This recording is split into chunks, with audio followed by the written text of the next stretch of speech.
Fairview jumps off sides. We have second down, 5 yards to go for Mount Pleasant, who fumbled the opening snap, jumped right back on the ball. David Brown over center for the Tigers. Checking off at the line of scrimmage. Man in motion, toss to him, which is number 21. That's going to be Armstrong. Armstrong gets outside. He's got enough for the first down across midfield. Ball down to about the 46-yard line. Mount Pleasant showing a lot of speed getting outside on that run. Fairview looked like it had it pretty well covered, but the running back just made some good effort, good runs for positive yardage. Opening kickoff from Fairview to Mount Pleasant. Line drive to the 30-yard line, picked up at the 34. So Mount Pleasant in a couple of plays have got across midfield where they have first down in Fairview territory. Handoff up the middle this time goes nowhere. Handed off to number 46 for Mount Pleasant. And that's Holt. Holt hit right at the line of scrimmage. Picks up maybe one on the play. Second down, 9 yards to go. Good strong play up the middle by big Zach Beard there. Stuffed the hole, forced him down right after he got the handoff. Yeah, Tim, Fairview coming into this game off of a loss to Page last week. Jumped out to a 16-0 lead. Ended up losing the game 30-16. Mount Pleasant also had a heartbreaker, losing by 1 to Lewis County in the fourth quarter. Lewis County jumps off sides. Going to move them back 5 yards. Number 73, Justin Runyons, jumps up out of his stance. Yeah, Kevin, both teams coming off of losses last week. As you mentioned, Fairview led that game 16-0 at half. Late in the game, Page came back, took the lead. Fairview followed with a block punt, and the game just kind of went downhill from there. They're looking to turn it around tonight and get them a big W. Second down, 14 after the penalty.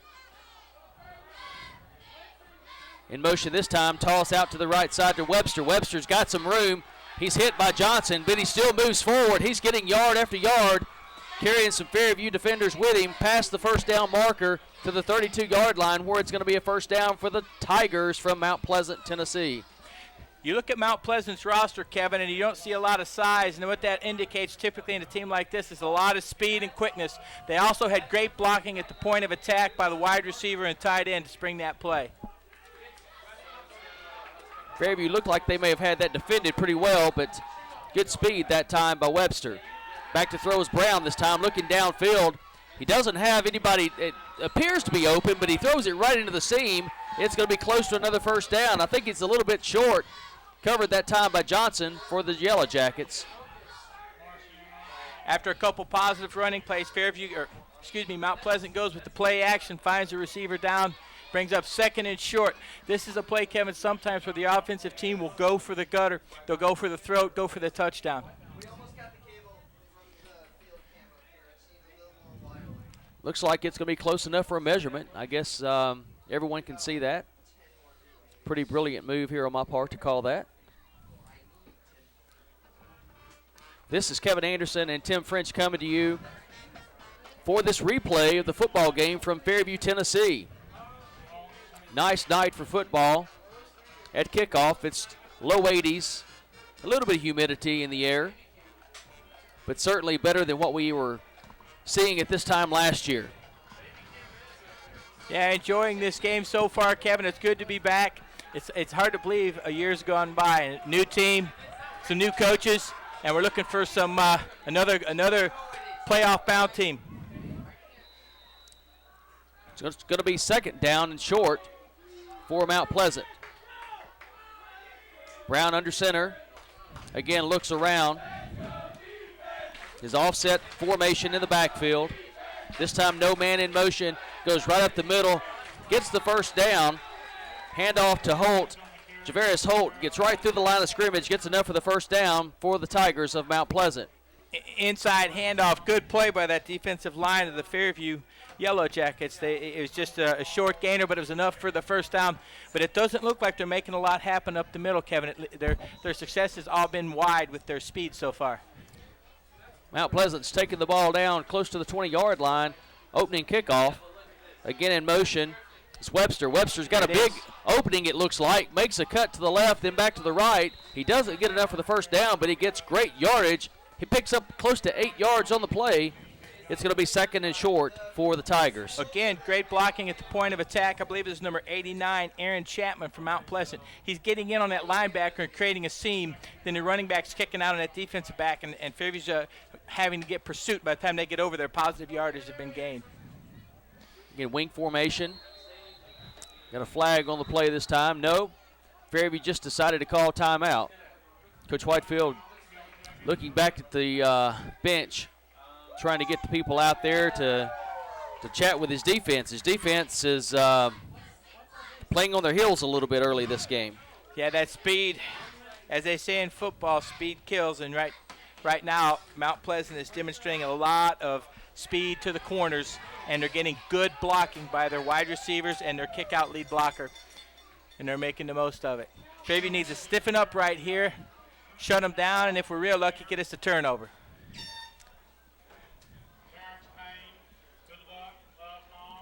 You should see the following folks, at least on defense tonight. We'll try to catch them as they come in and out of the game. Looks like we have Alex Gershwin's going to be number 5. He's playing some defense tonight. Calvin Hopkins, Daniel Raines, Ben Johnson, who's made a couple plays already. Clay Cook, Tyler Mormon, Josh Porter, Ethan Cassidy, Clay Hare, Terrence Taylor, Dustin Jones, to name a few. Looks like Bobby Box out there at this point. Jonathan Jubilee on the field. Fairview has quite a few returning players from last year. They have experience. They just need to get out there, loosen up, and play football, and I think they'll be fine. On the roster, anyways, Fairview has 18 seniors, Tim. That's on the team this year. Brown under center, again for the Tigers. Each time he gets under center and kind of raises up and calls out an option, a check off or something. Too much time. I think it is to delay a game. In motion that time for Mount Pleasant was Armstrong. And it is delay a game. It's going to move Mount Pleasant back 5 yards. Big break for the Yellow Jackets. There's a lot of difference in your options on offense when you go from 2nd and short on about the 11-yard line to 2nd and 6 from about the 18. Field's looking good this year, Tim. One change that I think we all are noticing here is the lines are marked off at 10 yards and not 5 yards, so we'll have to watch real close. Big hit on the play this time by the Yellow Jackets. Initial hit by number 28 for the Yellow Jackets. That's Terrence Payne. Big hit for the Jackets following a 4-yard gain, bringing up a big 3rd down, Kevin. 3rd down 3 for the Tigers. I believe the Yellow Tigers Jackets in need to 4-down stop territory, them so Fairview's twice. got to stop 2 more times. They need to stop them twice here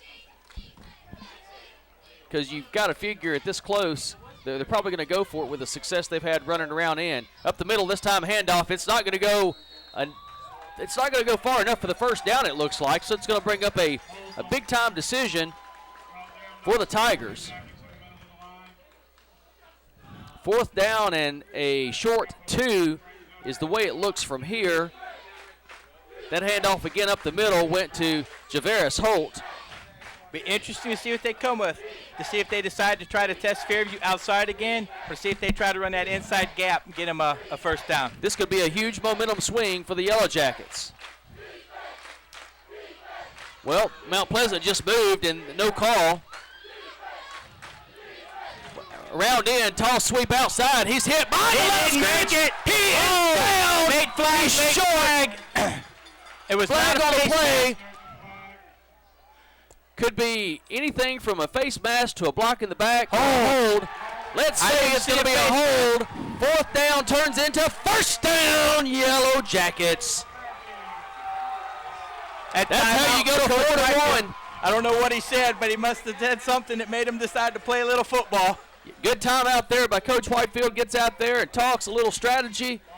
2 plays later, it's 1st down, but it's 1st down for the Yellow Jackets. Ben Johnson last week passed for 122 yards. will be the quarterback for the Yellow Jackets. And a lot of that yardage, Kevin, was late in the game when they opened it up a little bit, trying to come back. Looks like Mormon and Cassidy's going to be the key runners behind him. Tim, we joked a little bit before the game. Fairview's not really running a shotgun formation. They're not snapping. He's not under center, but he's not in shotgun formation. We kind of joked around, so we're going to call it the pistol formation this year. Pistol's good. Looked like a little bit of a scrum on that play. The quarterback got it, and he was handing it off, and the other back, I'll call him the fullback, got up there, and you had all three players within a confined space. Mount Pleasant jammed that. Fairview ends up with no gain. Payne's in this time, taking Mormon's place. No gain on the play. Second down, 10 yards to go for the Yellow Jackets. Again, Johnson's about 2 yards behind the center. Don't know that I've seen this a whole lot, but Johnson back to throw. Receiver open. Good catch. Catches the ball. Almost a first down, but a good throw, good catch for the Yellow Jackets. Quick toss out to the left side. A quick pickup of about 8 yards, maybe 9 yards on the play. Closer to 9, so let's give him 9 yards on the play. Third down and 1 to go for the Yellow Jackets. You know, Kevin, Ben Johnson's an all-around football player. He's an outstanding safety on defense, and everyone around here knows he's got a real rocket for an arm. He can make those kind of plays. Fairview comes up in the same formation. Wide receivers left and right. Snap back to Johnson. Johnson is hit immediately and loses about 2 yards on the play, and it's going to bring up a fourth down for the Yellow Jackets. They were all over Johnson.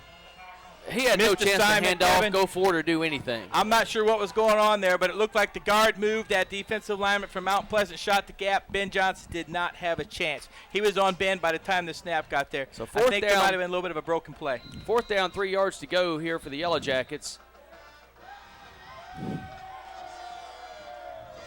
The officials have stopped the clock. 5 minutes and 4 seconds left here in the first quarter. No score between two teams that are in Region 6. One team is in Region 6 1A football, and the other is in 2A football, Fairview being 2A. Mount Pleasant last year had a very successful season. I believe they went 2 games deep into the playoffs before finally coming up short. Looks like they're asking the Mount Pleasant team to back up a little bit, or may have a uniform issue. Yeah, I think they were talking to number 21. I think we had an equipment issue. Number 21, Marshawn Armstrong has left the field. Fairview lines up again to check the formation of Mount Pleasant, but the Tigers look like they were ready for any type of fake. So Johnson stepping back to punt the football. It's a good snap back. Kick away, end over end. That's going to land about the 43-yard line and takes a Fairview bounce inside the 40 down to about the 37-yard line, where Mount Pleasant will get their second chance of the night. You know, Kevin, to get that fourth down, stand there and get the ball back, I sure would have liked to seen Fairview get a couple of first downs, drive the ball down the field. That would have been a good momentum breaker for the Fairview Yellow Jackets. Yeah, they probably did need that first down, Tim, and too bad that third down play went backwards on them. That'll be one the coaches look at, and I think that they're going to see. I'm pretty sure there was a missed assignment there. So we got a little timeout on the field with change of possession.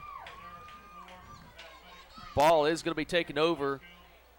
First down, Mount Pleasant Tigers at about the 37-yard line. 4 minutes and 40 seconds left here in the first quarter. Yeah, it's a little muggy out there, beginning of the season. Tennessee weather. I see the coaches are out there making sure the players are getting hydrated, keeping them fresh so we don't have a lot of cramping later in the game.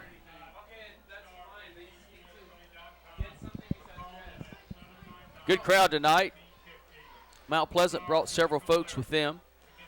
About a 45-minute to 50-minute drive from Fairview down Highway 100. Take a left on 7, right on 43, and you're pretty much in Mount Pleasant. And those of you listening to this are saying, why did he say that? I don't know. Mount Pleasant, first down 10, 37-yard line. Coming back under center for Mount Pleasant is going to be number 1, David Brown. Again, Mount Pleasant's a really good 1A football team. This time he's hit before he hands the ball off, but he does get the ball back to his fullback, number 46, Holt. Holt stumbles across the line of scrimmage, picks up a yard on the play. Tyler Moorman. Well, actually, they're going to say that his foot was down or his knee was down. His foot was down. His knee was down at the line of scrimmage. No gain on the play. Give Tyler Moorman credit for that play. He busted it up. He hit the quarterback even before he made the handoff. Good play, Tyler Moorman.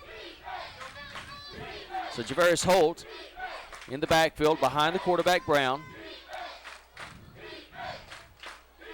Brown again steps back, looks at the wing formation. In motion this time is number 5, which is Webster. This time going back to throw is Brown. Down the field, he's got a man open. He gets it down there. It's good throw, good catch. Ball thrown to and caught by number 4, Ryan English for the Mount Pleasant Tigers. Huge gain on the play. Good throw, good catch. That's about all you can say. Throws the ball in between Daniel Raines and the safety there. I don't know if Daniel Raines was afraid he was going to run or if he had zone coverage. There's a good pattern. Quarterback had a lot of time, probably way too much time. Game time to complete the pass down the field. They've been running a tall sweep all night long. I think it caught Fairview a little bit off guard. Didn't get the kind of rush that they desired to have on that play. Yeah, First down, Mount Pleasant. Back, maybe waiting on that. And Daniel Raines, maybe not deep enough. Safety didn't come over, but it was a good pass, good catch by Mount Pleasant players. Ball just outside the 20-yard line. Again, Mount Pleasant quickly into the Fairview territory on a good night here at Fairview, Tennessee. Both teams' second game of the year. Handoff up the middle. Again, Mount Pleasant not doing much up the gut, but this time they do pick up about 4 on the play. Nothing like what they've been doing outside and through the air. Yeah, that interior line of Fairview is definitely winning the battle down there in the trenches. Mount Pleasant's success has come outside and then play action down the field on the passes. Number 46, Holt, directly behind Brown, flanked. Armstrong to his left, Webster to his right. Either Webster or Armstrong one will probably go in motion here. They're trying to figure out which direction they want to run the play. It is Webster in motion, fumbled. Good play. On the ground. Well, it looked like he dropped the ball, but I guess he didn't. Handed off. It was a fumbled snap. They'd run that toss, so they were going to try to come back with an inside counter. And I believe that was, I'm not sure who has made that play, but I think it was Tyler Moorman stayed home, made a good tackle. If that's Third not down, Tyler 9. Moorman, I apologize to whoever did it because it was a great play by the Fairview defender. Yes, it was. They stayed at home, made a good play. Third down, 9 yards to go for the Tigers.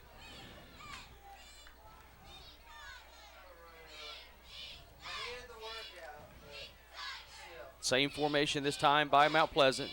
Armstrong in motion. Back to throw Pass this time is formation, Brown. got a man running a post. It's being rushed. Ball thrown downfield. Almost picked off that time by Johnson. Right through his hands. And if he would have got that, Tim, I think he had, approximately 90 yards in front of him that was nothing but green grass. Yeah, the receiver ran it in and up a little double move. Daniel Raines read it, was back there, had good coverage, forced the quarterback to go to his second option. I guess he didn't decide to run. Incomplete pass brings up 4th down and almost 10 yards. Jesus Ortega looks like is coming in as the place kicker for the Mount Pleasant Tigers. It's going to be approximately 38 yards.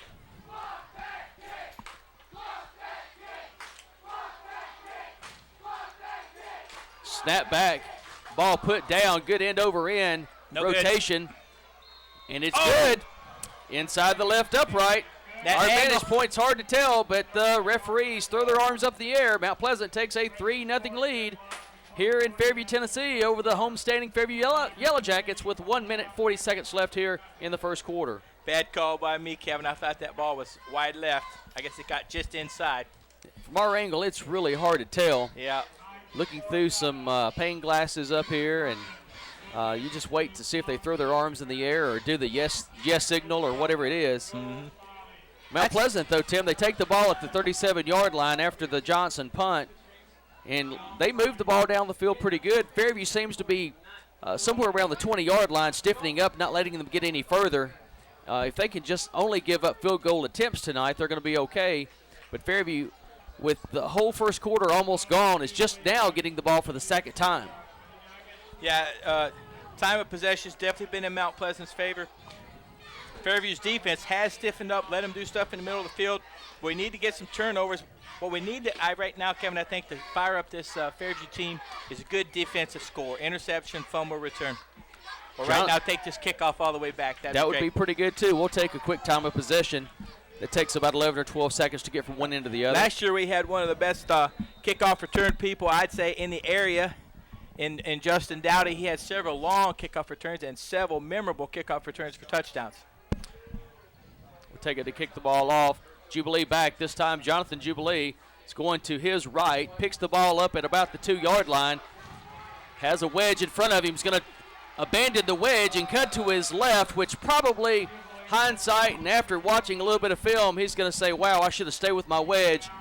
Fairview takes over well inside the 20-yard line, around the 13, 14-yard line from our vantage point. Now, what coaches will tell you, Kevin, the football. You've got to trust your wedge on that kickoff. You got to try to get up in there and see if you can find a crease. I think that he was trying to make something happen. It was a good effort, and we'll see what goes on now with the offense as they come on the field. Brock split out to the left. Jubilee split out to the right. Split I formation this time.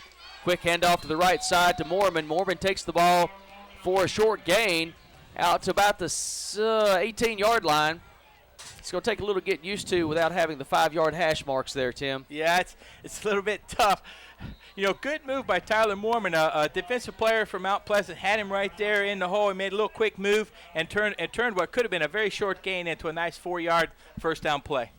Good hop over the line there. 3.5, maybe 4 yards on the play. Second down, long 6, short 7, whichever way you want it to be. Again, if you didn't hear earlier, we're going to call this formation, since it's not a true shotgun, we're going to call it a pistol. Behind Johnson is being rushed. He's going to be sacked by the Tigers. The blitz coming from the defensive right side. The defensive left side, quarterback's right side. Johnson just didn't pick him up, and he was on an island by himself there. Didn't have nothing to do but get sacked. Luckily, he held on to the football. No fumble on the play, because on the blind side, a lot of times you do lose the football. That's the type of play where the quarterback, that play I think was a little bit too slow in developing, getting the receiver open. When you have a sprint out to the left, you're not anticipating the defensive left end catching you for a sack. That ball should have been gone a lot sooner, but I think what happened there is the receivers just were not open. Split formation again. Johnson behind the center. Before he can get the play off, it's going to be the end of the first quarter. It's been a interesting first quarter. Mount Pleasant pretty much controlled and dominated the first quarter. All the yards, all the time of possession. But Fairview somewhat, in my opinion, escapes only down 3-0 with the first quarter they played. That's right. You know, you're exactly right. Fairview dodged a couple bullets there because the Mount Pleasant had some good offensive plays. They dominated time of possession. Both times Fairview's defense stiffened up, one turning the ball over or getting the ball back for their offense, the other one forcing a 38-yard field goal. And I think we're fortunate to be in that point right now, Kevin. Second quarter, we need that offensive line to start coming off the ball a little bit quicker, get a little bit more gaps. We get some positive yardage rushing the ball. That'll give Ben a lot more time to pass it and look for those receivers downtown. Tim, we can certainly win this football game tonight, and the coaches know that. Coaches on both sides of the field know that.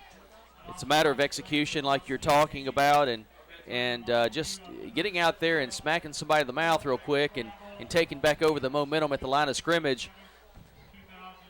For the Yellow Jackets coming in tonight, we mentioned earlier, they lost their first game at Page. Mount Pleasant also lost their first game to Lewis County, so both teams coming in 0-1. Fairview in Region 6 2A. Region 6 1A is the Mount Pleasant Tigers home. These broadcasts, if you're catching this tonight on Monday night, Channel 3, there will be another broadcast if you're in Williamson County on Channel 19, the Fairview station. And several other broadcasts will probably occur replay-wise during the week. So each week, look for the Yellow Jackets on TV. Tough call for the offensive coordinator on this one, Kevin. You got a 3rd and down and 19 in your own under your own 10-yard line. We'll have to see what we come up with here. Ball spotted at the 8-yard line. Fairview 3rd down and long. Could pull the Johnny Majors famous quick punt here, but I'd rather see just throw the ball long and take your chances. We may try to hand it off and get a little more room to punt the ball away. There's a little bit of a delay. Is there something going on with the referee down here, Kevin? I see him. He's kind of waving up to the men in the press box. Yeah, I'm not real sure. It could be the scoreboard. Yeah, the scoreboard's showing 0-0 for time. So we're having a little bit of a clock issue. I think it's the second time tonight we've had the clock issue. First home game, every now and then things happen. Getting things ready to go. Practice and prepare preseason practices and so forth. But when you go live, you've got a lot of things to worry about. Just like on the field, you can practice and run the plays and everything go great in practice until you get out on the field against another team that has a different scheme for you. Then you have to make the adjustments and go forward with it. Well, Tim, while we got this opportunity with the clock, we like to try to identify the seniors each year on the team and give special recognition to the seniors. Throughout this year, Fairview High School will be providing us a list of outstanding seniors, football and otherwise, that we can talk about throughout the year. We're excited to be able to do that, and that'll be for all the games, not just the home games. Johnson back. He's close to the goal line. He's got a little room up the field. If he can get away from a couple more, he would have had a chance for the first down, but as it is, he gets the ball out close to the 20-yard line, 17-yard line, so they do have a lot more room to punt the ball this time. But Fairview has gone 6 plays. First time, 3 plays and a punt. This time, 3 plays and punt probably upcoming because they have 4th down and 7 yards to go for the first down. You know, at least gives them some room to kick there, Kevin. That play could have been another loss. Ben Johnson makes something happen. I thought he had the first down. Mount Pleasant shows outstanding team speed, closing in on him and preventing that first down. This time the ball doesn't quite go end over end, but takes another Fairview bounce across midfield, out of bounds at about the 48-yard line, where Mount Pleasant will be taking over for their 3rd possession of the ball game, looking to take their 3rd possession also into the Fairview territory. Fairview yet has been able to get the ball out past the 20-yard line against Kevin, the Mount on special Pleasant teams defense. plays, I like to see who's hustling. I like to see who's downfield covering that ball. On that play right there, that punt right there, Calvin Hopkins got down the field, was on that ball, and when it went out of bounds, didn't give the Mount Pleasant player time to pick it up and pick up a few cheap yards. Good hustle, Calvin Hopkins. Beard and Wuchina hopefully is going to clog up this front line, and then we're going to cover the outside for the tall sweeps that we've been seeing from Mount Pleasant. Get the ball back in 3 plays, or hopefully even better than that, force a turnover here on the first play. Handoff up the middle this time for the Tigers. Doesn't again go anywhere. Reaches midfield. 2nd down and 8 yards to go for the Tigers. You know, Kevin, so far they keep running interior in that line, and you watch it, and there's no movement. He gets in there to that Fairview defensive line, and he stops. He's not getting any forward push. Good job inside line, Fairview Yellow Jackets. Brown has been somewhat vulnerable on some of the snaps back to him. This time, tall sweep, hits the ground. Caught quickly by Armstrong, but he's on the ground when he catches the ball or gets to the ball. It's a big loss on the play. It's going to bring up 3rd and about 13 yards to go. I can see a pattern developing already, Kevin. Tyler Mormon seems to be an outstanding football player for this Fairview Yellow Jacket team. He's had several good tackles, and him cutting through on that play forced that runner to try to make a cut and slip down. Dustin Jones also in the line. Back to throw. Middle of the field. Down the field, ball thrown, and almost picked off by the Yellow Jackets. That's twice tonight that Ben Johnson has almost picked the football off. One high, one low, so maybe the 3rd time's the charm where it goes right into the gut. But Fairview, as we had hoped, 3 plays and out for Mount Pleasant, and they didn't get into the Fairview territory. Right. Good. Sensational defensive plays. Good effort there on the defensive line, getting pressure on that quarterback because he had a player curling in the middle. He was open, but the pressure on him by the Fairview defense forced him to throw that ball high and almost be picked off by Ben Johnson. So Ortega's going to come on to punt the ball away for Mount Pleasant. Johnson back to receive the punt. Standing at about his 30-yard line, takes a couple steps forward, kicks the ball straight up in the air, down the field. Get away! Right there at the Fairview player, and I'm not sure if it hit him or not. The officials are running in. It was really, really close to clipping a Fairview player, and Mount Pleasant thinks that it did. Did it hit it? They're talking about it. For Fairview. Mount Pleasant's bringing their offense back on the field as though it did hit a Fairview player. The Fairview player jumped in there. I don't think it hit him on the punt. I don't either. The ball was touched. When the ball's touched by Mount Pleasant, it's a dead ball. That's right. They can slap the ball into a Fairview player. Fairview actually at that point can pick it up and run with it, fumble it, but you can't lose it. We'll have to see if we're having a Leon Lett moment here by the Fairview defensive player. I certainly hope not after that outstanding defensive effort. Very great defensive series for the Yellow Jackets. Yep. I'm not sure the referees knew one way or the other whether it hit him or not, but the Tigers are bringing their offense on the field, so they are giving the ball back to Mount Pleasant. 1st and 10.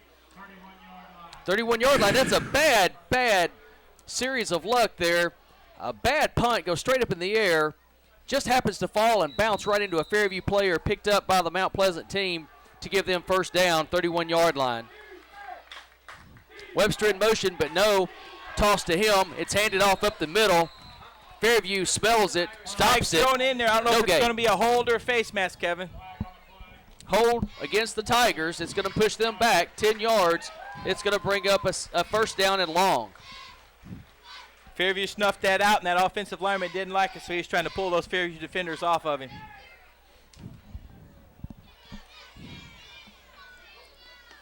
Holding Mount Pleasant from the spot of the foul. It's going to move it back. It's going to bring up first down, 20 yards to go.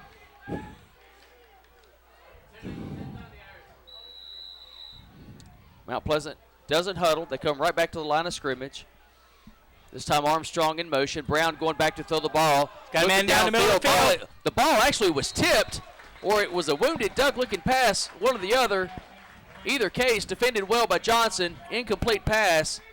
Second down, 20 yards to go. Excellent effort by all areas on the football field there, Kevin. Defensive line's getting in there, getting a hand on it. Ben Johnson, solid coverage down the middle of the field. Gets his hands on another one.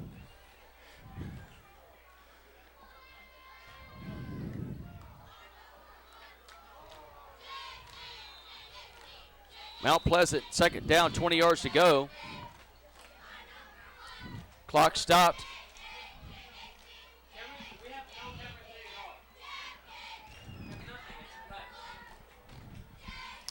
Last week, as I had mentioned,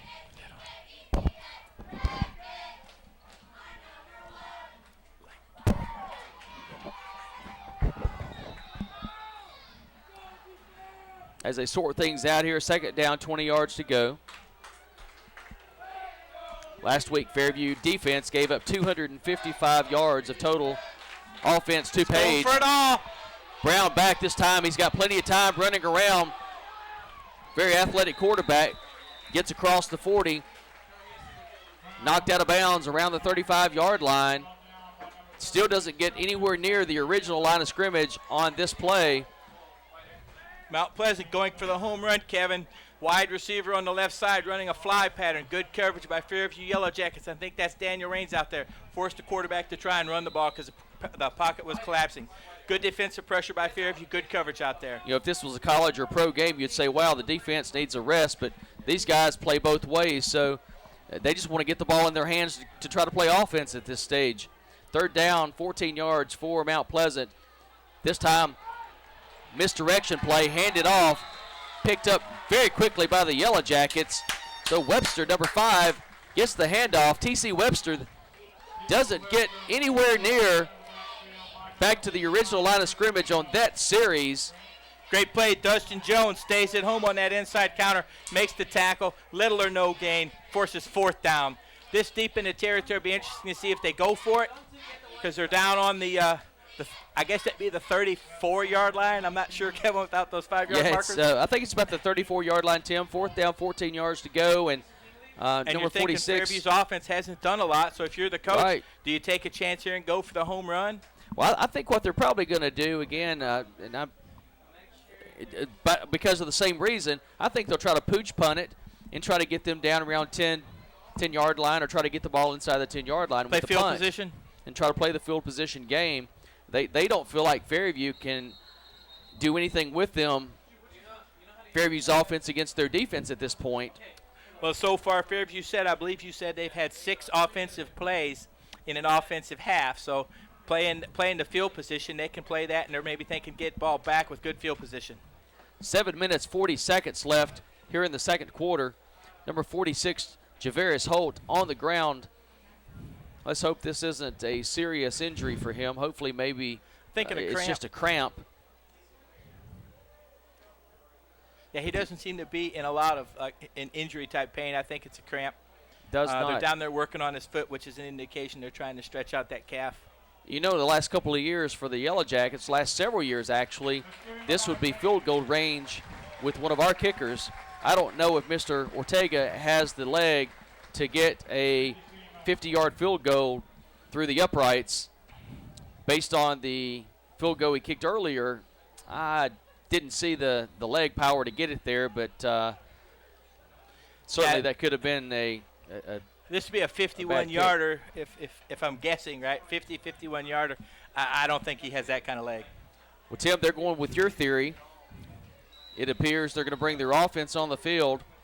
Be interesting they're if they saying, try to hey, go if we Fairview outside and make it a 4th and 10 and then go for it. Right. I mean, at this point, Fairview hasn't shown them enough to scare them to not go for it here. Oh! Well, I think that's going to change their mind a little bit. Now, he's already called. They were trying to call Fairview come on the field, offsides, and they drew themselves offside. So that changed their mind, the extra 5 yards there, it appears. Either that or just making a couple of line substitutions because of the jump. I don't see Mr. Ortega coming on the field yet.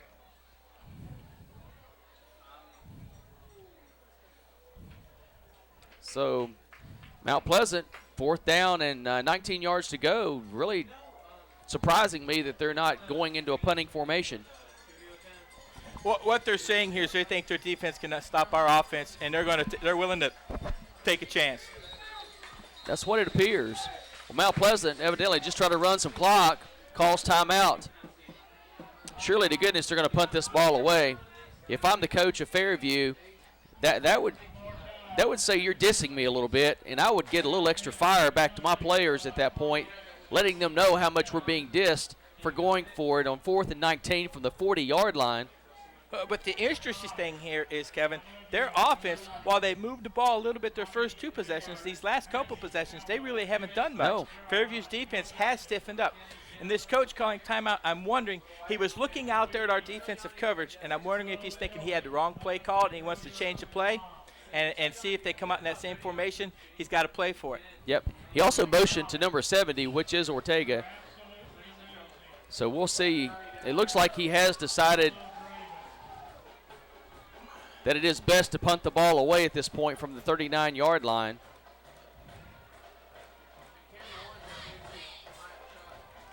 Football season starting last week for the high school ranks. College started last night for most, runs through the weekend. Pros start week from this weekend. All of our conjecture ended up in it being a punt. All that talk, a penalty gets in the way. Ultimately, it's a punt. Snap back. Ortega barely gets the punt away. The ball lands around the 10-yard line and goes out of bounds close to the 5-yard line. Nice punt. So Fairview starts in the hole again at the 5-yard line, where they'll have it 1st down and 10 yards to go with just under 7 minutes left. Or 7 minutes and 40 seconds still left on the clock. I'm not sure the clock's working. If I look at the clock, that's what I called out, I believe, a little earlier was 7:40. Yeah, you did, and that was – well, they haven't run but one play, the punt. They had the illegal procedure. Could have been 7:48. But there should – sometime should have come off on the punt. Fairview in a hole, 1st down 10 at the 5-yard line. Yet to make a 1st down tonight in their first home football game. Snap back, handoff up the Nothing. Right side, nothing. I mean, you summed it up in one word, nothing. They did get 1 yard, but really they're trying to get 4 or 5 yards a lick right here to get the ball out, get their backs away from that goal line. Kevin, that clock is not working. It still says 7:40. So I wonder if the officials are just deciding to keep it on the field, and they'll just leave us guessing at what the time is. Regardless of the they clock, called the official over again. I think they just now downs. noticed it. That's okay. We need the extra time right now anyway. Well, let's go back to the senior lineup here, and while they're talking about the clock, let's recognize the seniors that we have on this roster for the Fairview High School Yellow Jackets. We'll tell you as much as we know about them. Calvin Hopkins wears number 8, and he is 5'9". Wide receiver, cornerback is the positions that he's going to be playing. Yellow Jackets actually coming up to the line of scrimmage. I'm not sure the ref's ready to go. We also have Jonathan Jubilee that we've seen back to receive the kicks tonight. The official getting back on the field here. But Ben Johnson at quarterback. We'll see him quite a bit tonight, offense and defense. He's right now the quarterback behind the center. Snap back to him, handoff to the left side of the line. We're going to pick up another yard on the play. It's going to bring up 3rd down and about 8 yards to go.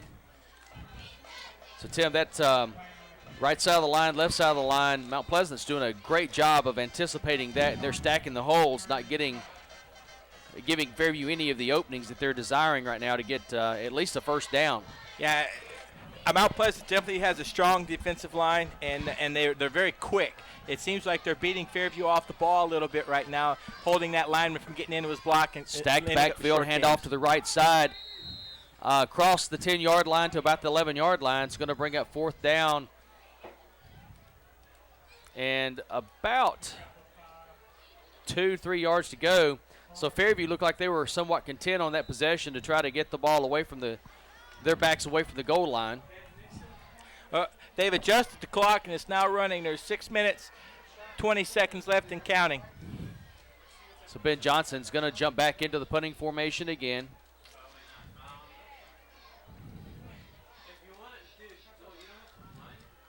Low snap. Ball is somewhat kicked to the left side and then takes a Mount Pleasant bounce, so it doesn't get past the 30-yard line. Well, Kevin, when you look at that decision by Mount Pleasant, it ends up being a net positive gain of 12 yards. They were on their 40-yard line. They kicked it down deep, and now they've got the ball on the 28-yard line with 6 minutes to go. Yep. They picked up about 12 yards on that coaching exchange, or the offense-defensive exchange there. So Fairview tonight still has yet Tim, I don't believe they got past the 20-yard line the first time they had the ball. I don't think their total yardage is over 50 for the first half, Kevin. We need to.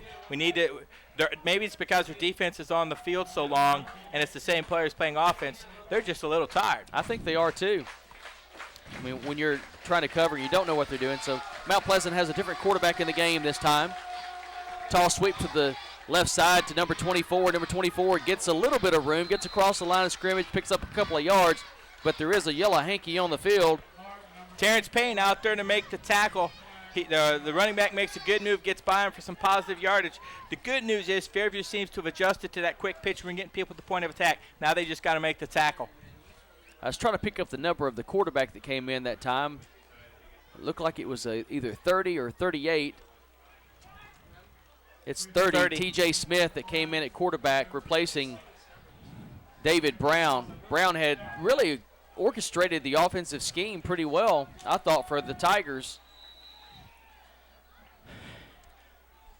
They may be coming in with a what was the flag? package. I didn't see that while I was looking at the numbers. Did you see what the No, I didn't see step the call. off or anything? I'm not sure what happened.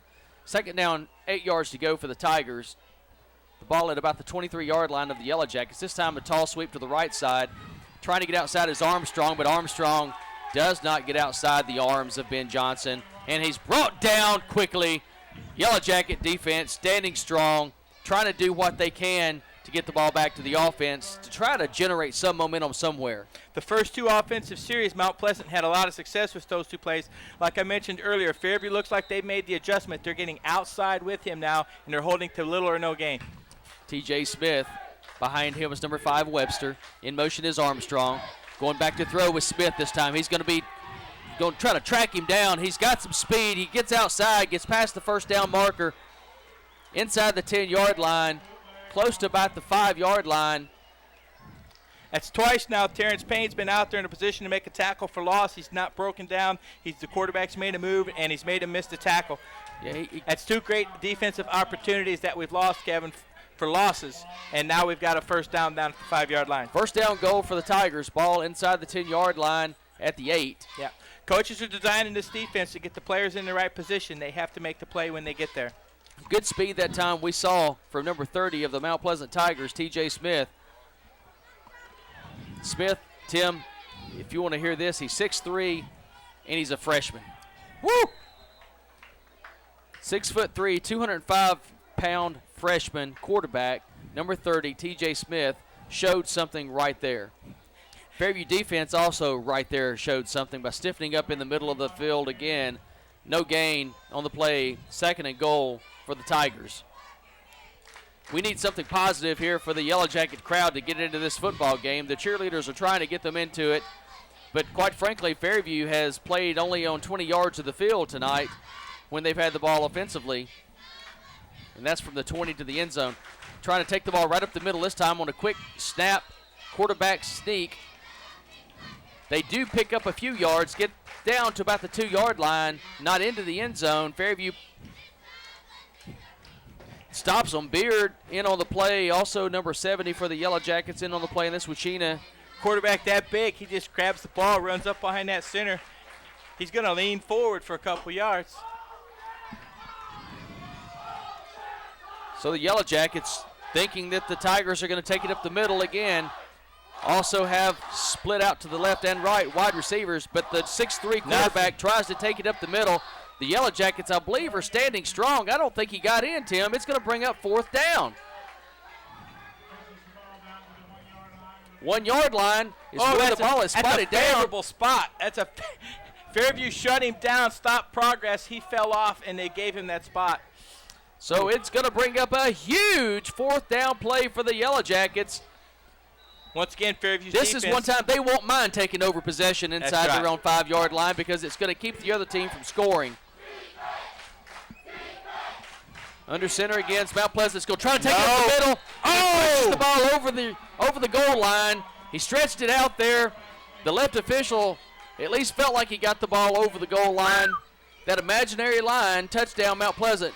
It takes a 9-0 lead over the Yellow Jackets. It's a bad angle for us, but it looked like if he got over, it was just barely. But again, he's 6'3", 205. That's a big ball player coming at you on a 1-yard line quarterback sneak. By contrast, Fairview's quarterback Ben Johnson is 6'2", 195, which is a good-sized quarterback, especially for this this level of football. Sometimes you'll see the 6'4", 6'5 kids in your 5A programs and some out-of-state programs that are 6 and 7A. They actually called timeout after the ball was snapped, gave it to him. The ball literally was on its way back, and Ortega actually turned around and says, we'd like to have a timeout, sir, and they gave it to him. But when he turned around, the ball was on its way to the holder. Either way, Mount Pleasant has taken a 9-0 lead. Fairview's offense, listless maybe, has been the right word so far. And I don't know that it's all the Fairview offense. Maybe we need to give a lot of credit to the defense of Mount Pleasant tonight. Yeah. Mount Pleasant's defense has shown they're very strong, very quick, and they're beating Fairview at the point of attack.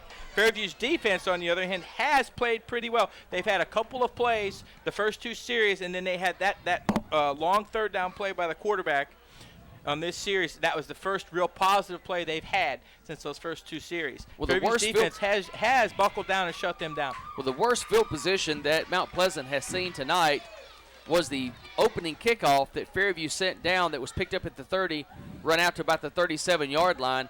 That was the worst field position that they've had. They've started at the 48-yard line, and they've started inside the 30-yard line twice against the Yellow Jackets. 30-yard line, that is, of the Yellow Jacket side of the field. Snap back, Brown catches, puts it down on the ground, kick up and away, and the arms go in the air, and it's good. Mount Pleasant takes a 10-0 lead over the Yellow Jackets. We have the short goalpost here, so they don't go up real high like you see in college football. Sometimes from the angle we have, we literally cannot tell if it's good or not good until we see the signal. In this case, it's good. Mount Pleasant takes a 10-0 lead over the homestanding Yellow Jackets.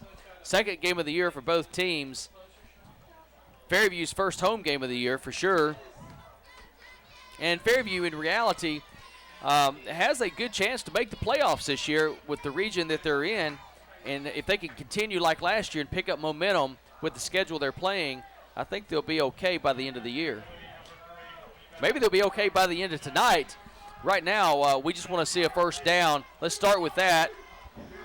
And pick I believe up some if Fairview's offense can show some life and make some positive yardage, that'll make that defense perk up and play even better than they already are, and we can still come back in this ballgame. But that offense has to show some light, get some positive yardage, and build some momentum for themselves. Jubilee back to receive the kick this time again for the Yellow Jackets. A few more seniors to call out tonight. Number 23, Clay Cook. Tyler Moorman, number 27. Terrence Payne, number 28. Eric Phillips, number 30. A few more seniors that you'll be seeing.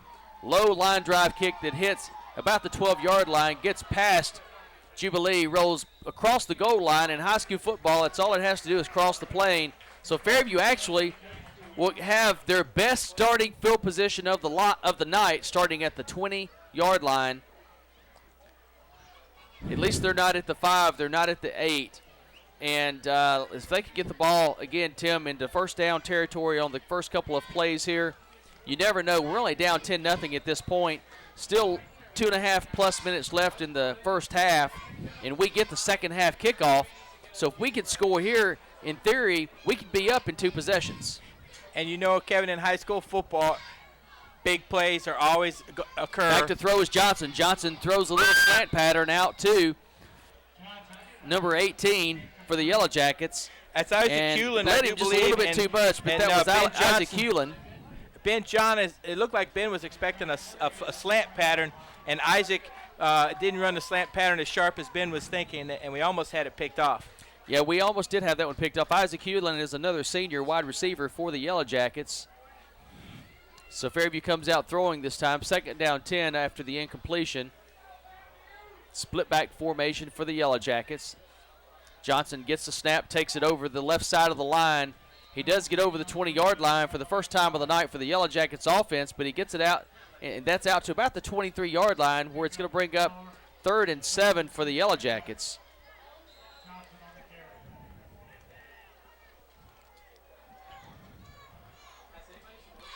Another tough call for the offensive Number 32, coordinator. Josh Porter. 3rd and long. Also another one of the Fairview 2 minutes, seniors that's on the 38 roster. seconds left. Several Fairview seniors on the roster. And we'll get to the rest of those in the second half of the football game tonight. Right now we're wanting to see a first down, Yellow Jackets. Johnson, a couple of yards behind the center, rolls out to his right, has a little room. He's caught from behind, though, and is brought down by Mount Pleasant for a loss on the play of about 4 yards. It's going to bring up 4th down and 10. So Fairview, probably, Tim, I guess if we looked at it at this point, I'm not sure we have 20 yards of offense tonight. That's twice now the backside. I think number 21 is playing like a cornerback position or an outside linebacker, On the snap, when he sees him roll, he thinks he can catch him from behind. That's twice tonight. Yep. They've done that from behind. So 4th down, 9 yards to go for the Yellow Jackets. Their 4th possession of the night, with their best starting field position of the night was the 20-yard line. Was not able to do anything with the ball in 3 plays. 4th down, timeout call by Mount Pleasant on the 4th down 9.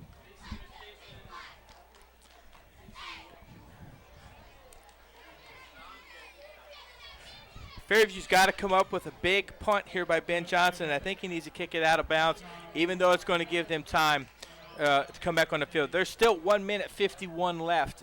151 is a lot of time. I'm sure that Mount Pleasant would like to get another score. Yeah, I'm not sure Mount Pleasant has any timeouts left at this point. We don't get that signaled up to us. And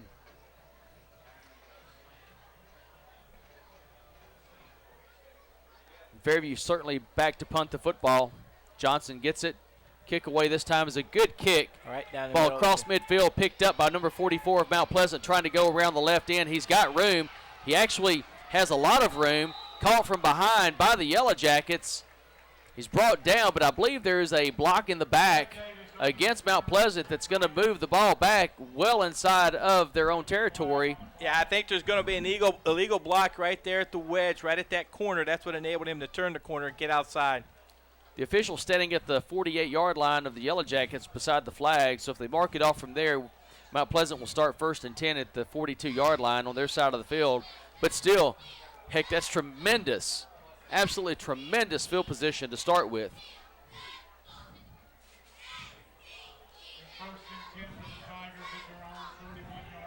So ball spotted down just outside the 41.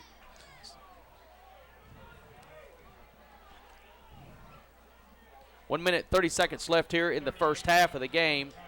First half of this game tonight from Fairview. It's been an interesting game tonight to watch. There's not been a lot of up and down action by either team. A good, hard-fought defensive battle. Mount Pleasant has just had, they've absolutely won the field position game tonight, and that's the only reason they're up 10-0 at this point. Under center again is the freshman from Mount Pleasant. Rolling to his right. He's going to be sacked. No, he gets away from it. Steps out of bounds. We're going to see where they mark him at. They mark him at the 42-yard line, so he's going to pick up just a half yard maybe on the play because he was close to the 42 as the line of scrimmage. But he did have the presence of mind to get out of bounds. I'll tell you, that T.J. Smith is a pretty athletic little fella there, Tim. Yeah. Terrence Payne makes a good play, breaks down, puts a good lick on it, keeps it from running up the field.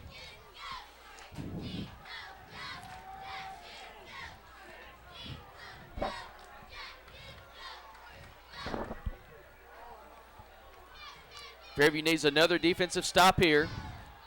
Rushing get back, someone outside. Get someone outside. Get pressure on him. He's going to try to throw it. He doesn't have anything, so he gets brought down inside the 40-yard line on a sack by the Yellow Jackets at the 40-yard line. Clock running. Not sure if Fairview's going to call timeout here to try to do anything with the football. They may just say, heck, we're going to get it to start the second half. Let's just try to stop these guys here. But no, Coach Whitefield decides he does want to call a timeout.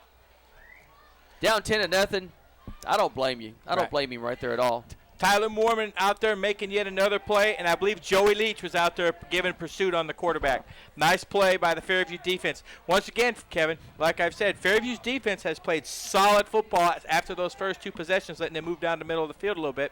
But in both of those possessions, they tightened up. They've had one big play on 3rd and long. Yep. Player from Fairview didn't break down and make a tackle for a loss, and that cost us a touchdown ultimately. But that defense has played pretty well, given the amount of time they've been on the field tonight. There's only been one turnover tonight, and that was on a punt that bounced into a Fairview player. So Fairview's turnover was on a touched punt.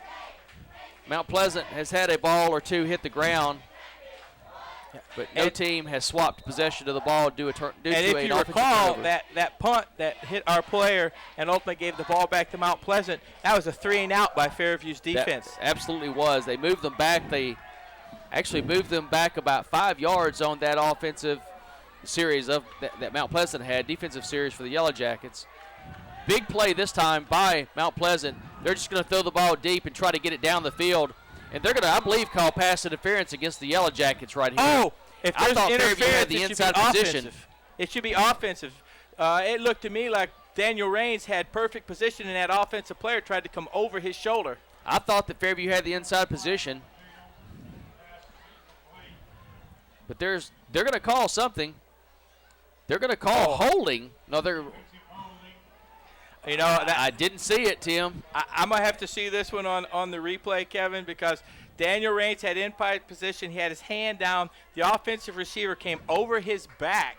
And that if anything, it is coming back. They're changing it because – so we're not as dizzy as we thought we were. No, they did call the offensive player. No, they called. Nope. They did call holding on They Daniel called Raines. holding, so it's a 10-yard play. Well, heck, I don't know. So I guess holding is better than the pass interference. Yeah. Sometimes I wonder about these calls, Kevin. Yeah, we've seen this crew a couple of times in the last few years. Tough job they have. Can never expect everybody to be perfect on the field calling high school football. 3rd down 2, big play here at midfield. Yellow Jackets need to stand strong here. Handoff up the middle. It's going. He didn't get it. I don't think he's going to get second effort. He's got good second effort on the play. I think the spot's going to make it just a little short. Looking across there, Kevin, I got a pretty good angle on this one. If the flag is right and the lines are straight, it looks like he's going to be about just a little short of the first down marker. Ball is just across midfield at the 49-yard line.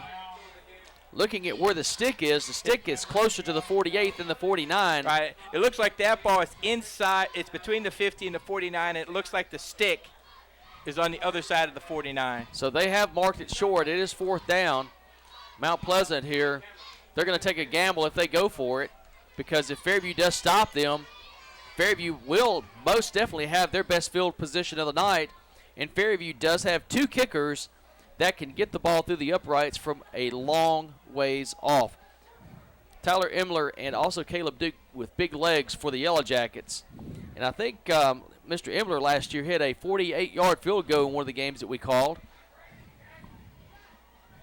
And I believe Caleb Duke hit a pretty good sized field goal. He did. Late in the year. So we've got some kickers out there who can get us a score. Johnson going back. He's standing about the 30-yard line. He believes they're going to punt the ball away. Well, I just think Mount Pleasant's going to run the ball and try to get the first down. 10-0 lead. Fairview's offense has got about 30 yards all night long. He's going for it. They're going for it. Brown's in this time. I think he's going to spread the field and run that quarterback sneak. He's 6'3", 205. Either a sneak or he's going to roll to the right and try to use the blockers on the right side of the field. I'm not sure which one he's going to do. Trying to draw Fairview off sides, maybe? That may be what they're trying to do, is see what Fairview's defense will do as far as jumping. Yeah, that's what they're trying to do. They're trying to jump them off sides. So they may end up take the delay of game here and then punt the ball away. Game coming up sometime. That's what they're going to do. There we go. Delay a game to set up for the punt. That absolutely, it shocks me with the way they've controlled the game. 55 seconds left. I'm happy. Don't get me wrong. That's the best thing that we could have hoped for as a Yellow Jacket fan, other than putting the ball on the ground and us taking it the distance for a touchdown. Good discipline by that Fairview defensive line. Good discipline. Ortega comes in to punt the ball away. We'd love to see a low line drive kick to Johnson where he gets a seam on the outside or the inside. High snap. Ortega kicks the ball. He's going to try to kick it away from Johnson. Johnson's going to try to run it down. Ball hits the ground, rolls down right outside the 20-yard line. So just outside the 20-yard line, the Yellow Jackets take over for their 4th possession of the game. 44 seconds left here in the first half. Yellow Jackets down 10-0. Question I have, Kevin, is do they take a knee or do they try to make something happen? You know, I don't know why you just don't throw the ball down the field a couple times here and see what the heck happens. But I couldn't blame the coaching staff if they took a knee to try to regroup and come out in the second half only down 10 points, knowing you're getting the ball. The few times they've tried to give the quarterback time to throw the ball downfield, he's gotten sacked. I think the good play might be a nice little slant pass, see if he can break it deep. Well, they're going to try to hand it off up the middle, and they have nothing that's going on there, so you might as well have just taken a knee. It looks like they're going to let the clock run out, which they can't let it run out. They've got to run at least one more play, whether it's a knee or a pass. I guess They're just handing it off. They're much smarter than we are. Something. They're gonna if they hit the line, grab a scene, and make something happen, great. But they're not going to take any risks down this far. These coaches by far are much smarter than we are. But Yeah. I was a little surprised by that. That's right. They're down there and we're up here. That's exactly right. And I wouldn't want to change with them. No, sir. Snap back this time. Quarterback draw, Yellow Jackets. Ball is dropped at the 20-yard line. That's going to be the last play of the half. Fairview goes into halftime with no offensive output whatsoever. But there is one thing you can say about a game like this. You're down 10, and there is a second half. And second half, you can make some adjustments, come out, dominate it. It ends up with a 30-10 game, and it looks like you dominated the whole game. In reality, you made second half adjustments. Let's just hope that's what we're looking forward to happen here in Fairview tonight. I think Fairview needs to come out the second half just a little bit and get some sustained drives and maybe open it up a little. The question is, how do you open it up a little with that Mount Pleasant defense? They're all over the place. Yeah. Since we scored 16 points to start the game, and we scored pretty quickly against Page to get down 16-0. Since that point in time, our offense has moved a little bit at times, but we've not been able to get it in the right possession or spot on the field to get the ball into the end zone. Right. We've now gone 4 quarters without a score for Fairview's offensive team. We need something to happen positive, get those boys in a good mindset so that they know they can score when they get the ball. And we need some sort of sustained drive. I'm speaking obvious things here. Sustained drive or a big play. We need someone to make a play. These seniors, they've got some outstanding seniors. We need one of them to make a big play. Till we'll come back here for the second half kickoff in about 10 to 15 minutes, and we'll let these folks know about some other seniors that are on this football team. But enjoy the halftime show from both of the bands, and we'll be right back in just a moment. Yes. Good morning, Mr. Jason. How is the wife this morning?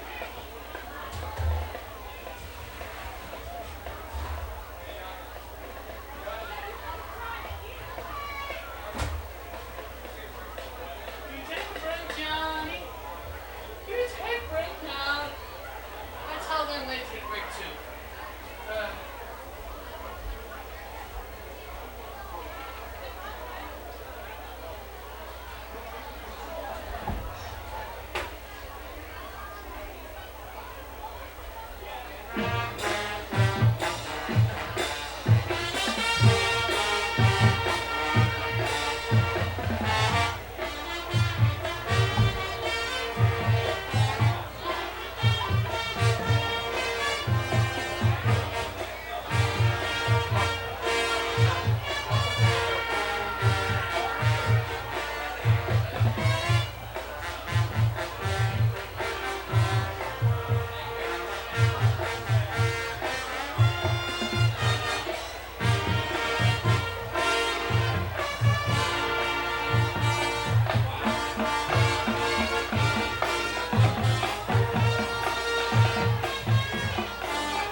I could have your attention, please.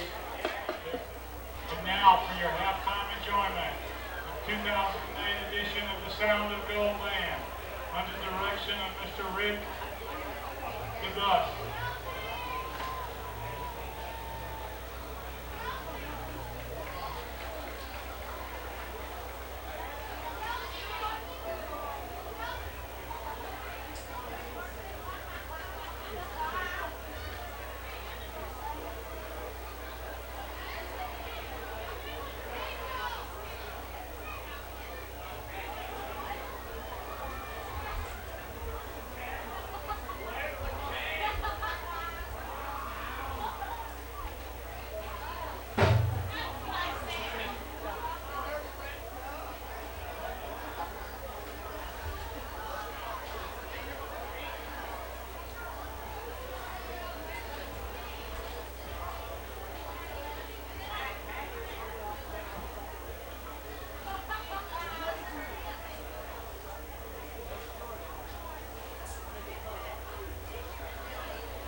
Alrighty, we've got all the halftime festivities behind us. Before we get into the second half, let's talk a little bit about the seniors that we didn't mention during the first half of the football game, and we may run through several of the players. We've got a couple minutes before kickoff here in the second half. Fairview down 10-0 to Mount Pleasant Tigers.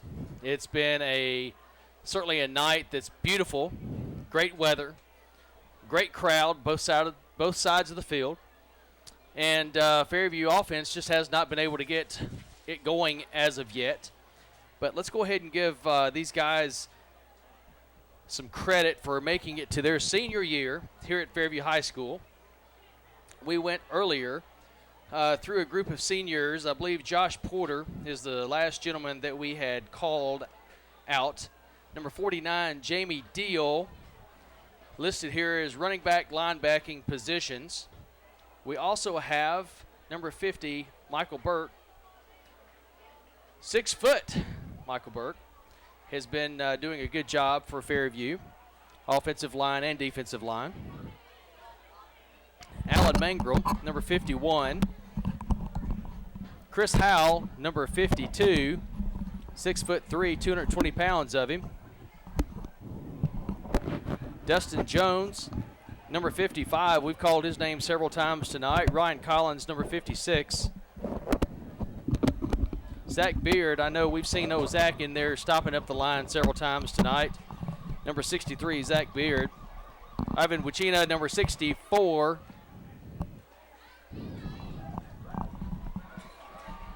Ian Wachina, number 70. And I believe that ticks off all the seniors that we wanted to make mention of tonight. And just keep in mind, if you're hearing this broadcast on replay on either Monday or Wednesday night or whichever other night during the week, we certainly want to remind you that we're going to kind of focus on seniors this year and maybe even years after this. But we want to let you guys know all the senior accomplishments that's going on here at Fairview High School. You know, Kevin, these seniors, each year they've played for the Fairview Yellow Jackets, they've gone to the playoffs. They know how to win. They're good people. You talk to the coaches, they love this senior class. It's a great group of kids. It's a great group of gentlemen. They're hard workers. These are the kind of kids that can come back this second half, get this ball, take it down the field, and turn this ball game around. They're a great group of kids. Coaches love them, and they're hard working. Yeah, Tim, I was just counting the number of seniors on the roster. 18 seniors on this year's football team. I don't remember having that many seniors playing their last year for a Fairview football team. Heck, I remember back in the day when I was going to Fairview, we'd be tickled to death to have 18 players on the football team, and we were not going to the playoffs year in and year out like these kids have seen. These kids have aspirations this year of getting to the playoffs again, and certainly their first goal is to come out and have a great second half against Mount Pleasant and come back and win this football game tonight. And I personally think they can do it, and I think they will do it. Yeah, I was, as I was changing floors at halftime, I know that the Mount Pleasant coaches, they were talking about adjustments, as were the Fairview coaches. So it'll be interesting to see what happens this second half. Now, obviously, the Mount Pleasant coaches, you know, they've recognized that Fairview defense has caught on to that motion sweep toss play, and they've been out there and they've made some good plays. And they also noticed that Fairview is jamming that middle to take away their inside running game. So I think what they may be thinking, seeing some of their offensive formations in the first half, I think they're going to try to attack Fairview down the middle of the field in that 5 to 8 yard radius and see if they can find some soft spaces and get some of their playmakers in there and get them the ball via a pass and make some plays. Now Fairview is going to come out, and I think they're going to try to put more pressure on the quarterback and maybe blitz a little bit more this half. It'd be interesting to see if that happens and how this game progresses. Well, Fairview is ready to receive the second half kick. Jubilee back to receive the kick, standing right at the goal line for Fairview. And number 70, as he did in the first half, Jesus Ortega will be kicking the ball off for Mount Pleasant, and he has been given the signal from the referee that he is ready to go. They're ready to go when he's ready to go.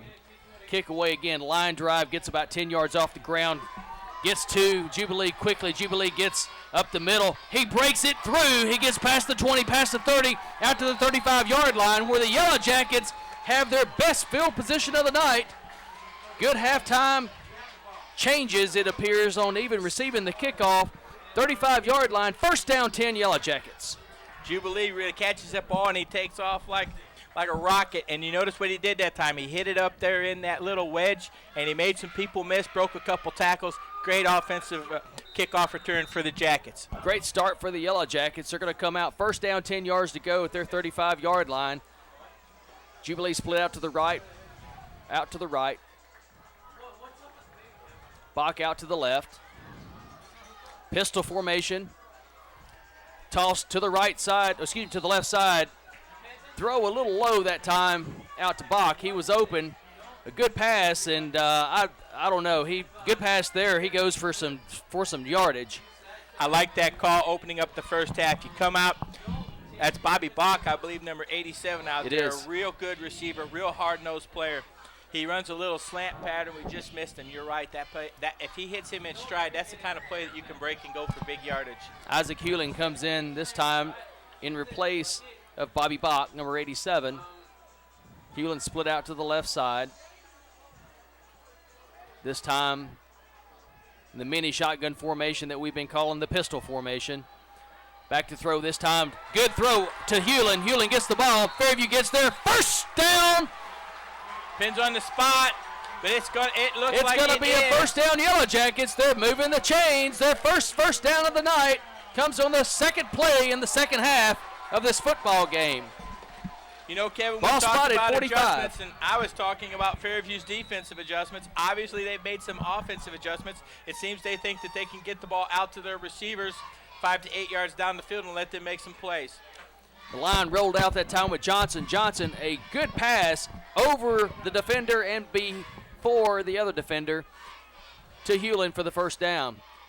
Snap back, Johnson rolling to his right side. He has no protection this time whatsoever, and what was gained is now lost. Now back inside the 40-yard line, down at the 37-yard line.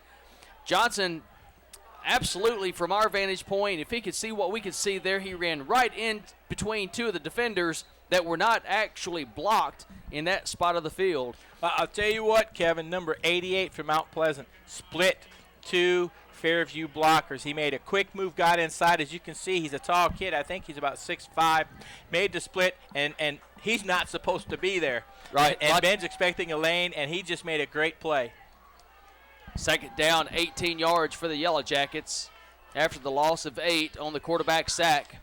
Johnson this time rolls to the right again, comes back to the left. Screen play up the middle. Screen pass up the middle. Pass at the ball. He's got a first down across midfield down to the 41-yard line. First down, Yellow Jackets.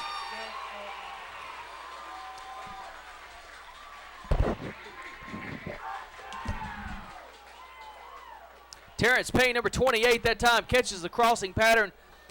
Really a crossing pattern slash nicely set up screenplay to him from Johnson. Great call by the offensive coordinator. Great call. Caught Mount Pleasant again thinking that Johnson was going to roll to his right. They thought they were going to get him again. He stops the roll, tosses it back to the middle of the field for the run by Payne. And it looks like Terrence Payne delivered a blow at the end of that play. Number 9 came up to make a tackle, and I think they if you look at Terrence Payne, he's a strong young man, and I think that collision caused number 9. He needed to take just a little bit of a break before he comes off the field. We have Payne listed at 5'11", 205, and he hit number 9, Chantez Robinson, who's listed at 6'1", but only 150 pounds, so 55-pound advantage that time that Payne had over the defender that tried to stop him. Fairview now with momentum across midfield. Johnson back to pass again, throws down the field. He's got a receiver in one-on-one coverage, and he catches the ball, but he's out of bounds. Good pass, one-on-one coverage. You give your receiver a chance to make a play, and he did. He was just a little bit out of bounds, or had stepped out of the bounds before the pass was thrown.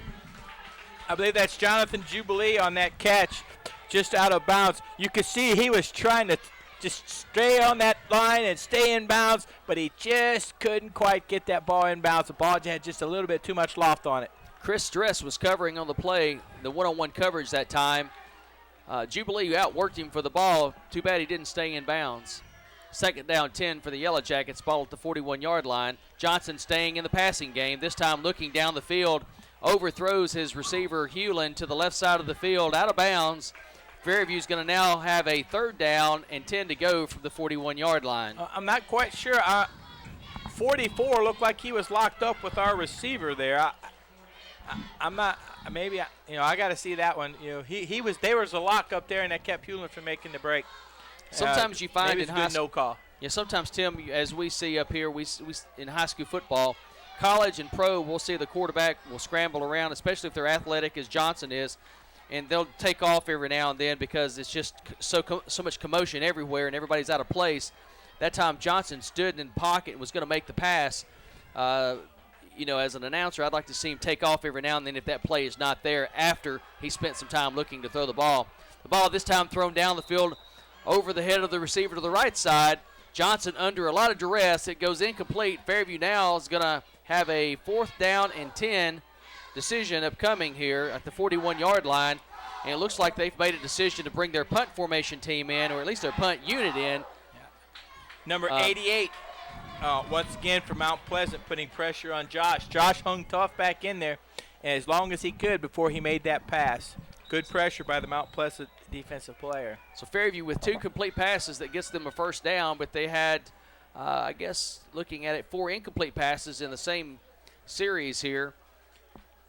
Johnson back to kick the ball away. Good snap back, catches the ball, punts it. Trying to get the field position, kicks it straight down the field, caught this time by Mount Pleasant. Hit at the 10-yard line, drugged down, slammed down, thrown down at the 10-yard line. Fairview has done what they wanted to do with the punt. They've stopped them inside the 20, down at the 10. It's going to be first down Tigers, but Fairview accomplished what they were trying to accomplish. As I said in the first half, I like to see the special teams hustle down there. That was Jonathan Jubilee hustling down the field, making a good open field tackle on the Mount Pleasant return man. Jed Davis that time was the gentleman back receiving the punt from Johnson, and quite frankly, he was overmatched trying to get away from the Fairview defender. Good outstanding punt that coverage, time by and again, the Jonathan Jubilee making a great tackle. Staying at quarterback for Mount Pleasant is number 30. There's a flag on the play, so it appears that somebody jumped a little early. We'll see which way the jump was, left or right. Left being offense, right being defense from my vantage point. Neither. So they're waving it off and saying gain of 2 yards, second down, 8 yards to go. Ever since the Tigers have made the quarterback change from David Brown to the freshman T.J. Smith, Smith just kind of, I don't know, he scares you because he's got so much ability back there running the ball. He's made some very good athletic plays at the end of that first half. One of them ended up in capping in a touchdown. This time Smith hits, fumbled the ball on the ground. It's picked back up by Mount Pleasant, but Smith, trying to roll to his right side, is smothered by the Yellow Jacket defense. Knocks the ball away. Fortunately for the Tigers, it lands under one of their players. It's going to bring up a third down and 16 yards to go, though. You know, Kevin, athleticism is great, but when you have inexperience, sometimes he had that ball out in one hand. Fairview comes in, makes a play. When you trade that experience for athleticism, sometimes you get those kind of plays. Tim, we talked in the first half when Mount Pleasant chose to punt the ball away and get field position game going. Fairview's got a chance to do the same thing. Back to throw this time is Smith. Smith throws the ball, almost picked off by Jubilee. Had his man covered like a blanket.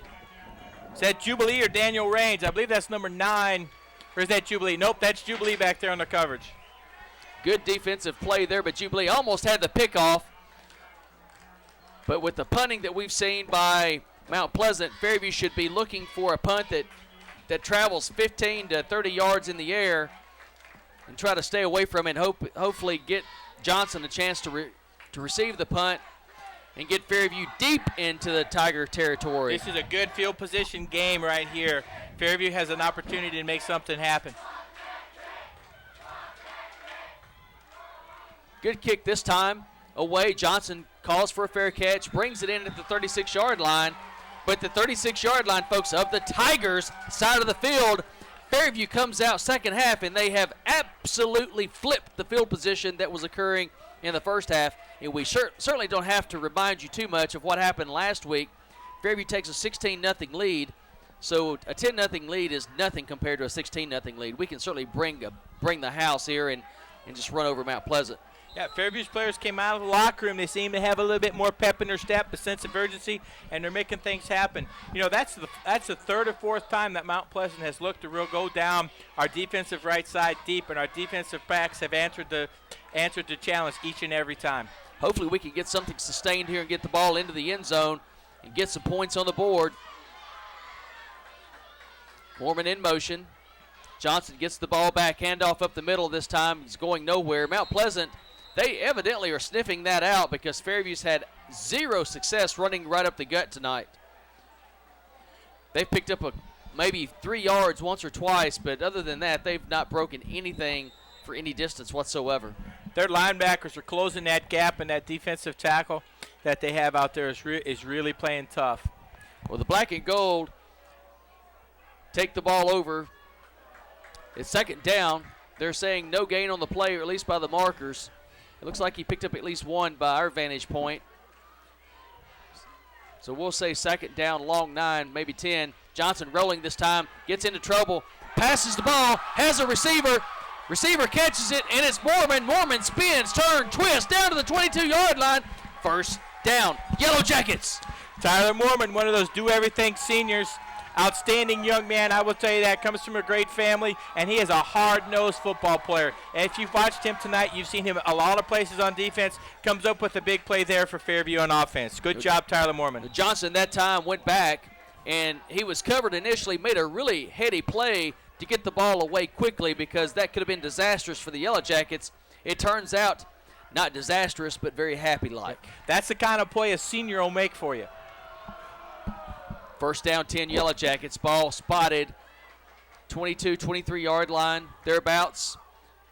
Johnson again behind the center. Gets a good snap back. Takes the ball up the middle on a quarterback keeper. He picks up a yard maybe on the play. It's going to be second down, 9 yards to go. Again, up the middle has not been there for the Yellow Jackets tonight. They're not getting any movement on that Mount Pleasant line on the defensive tackle side of the ball. It's a stalemate, and the linebackers are coming up and making the tackle. Rains in the game this time for Mormon. Jubilee split out to the right with Rains. Bach out to the left side.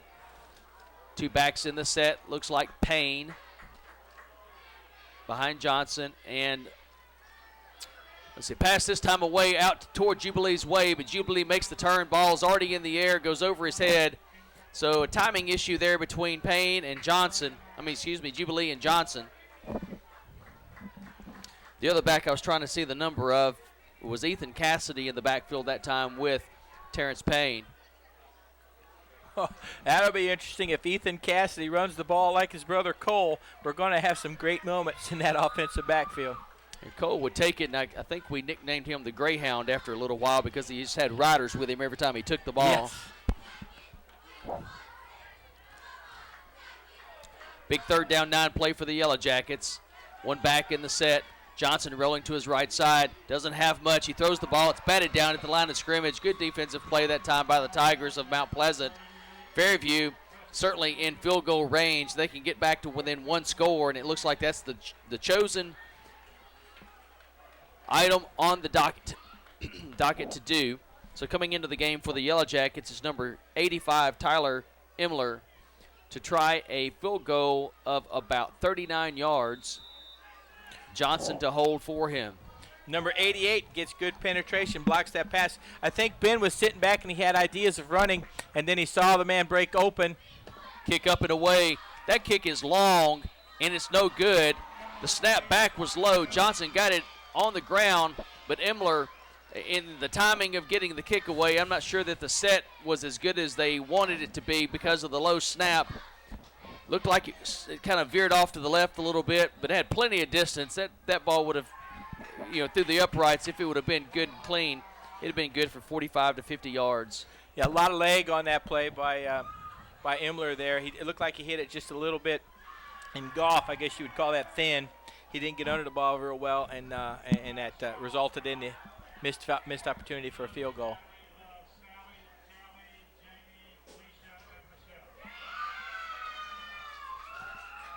Fairview's offense can take some positives out of it so far this second half, Kevin. We're moving the ball. We're getting positive yardage. We just got to end up with some scores here. But they've taken it to Mount Pleasant this second half. They're not just sitting back and seeing if they can grind it out 3 yards at a time. They've gone that half, and they've obviously picked up on some things that Mount Pleasant's defense is giving them, and they're trying to exploit them. We're moving the ball down the field. We're doing everything but scoring. And that's doing another thing. It's giving that defense a chance to rest, even though several of the players are going both ways. Well, Tim, you come out and look at the second half comparative to the first half.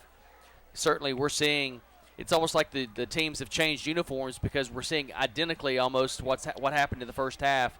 If that field goal would have gone in again, using the comparative analysis, we could have graphed it out there and seen almost identical starts to the first half and the second half with two different teams.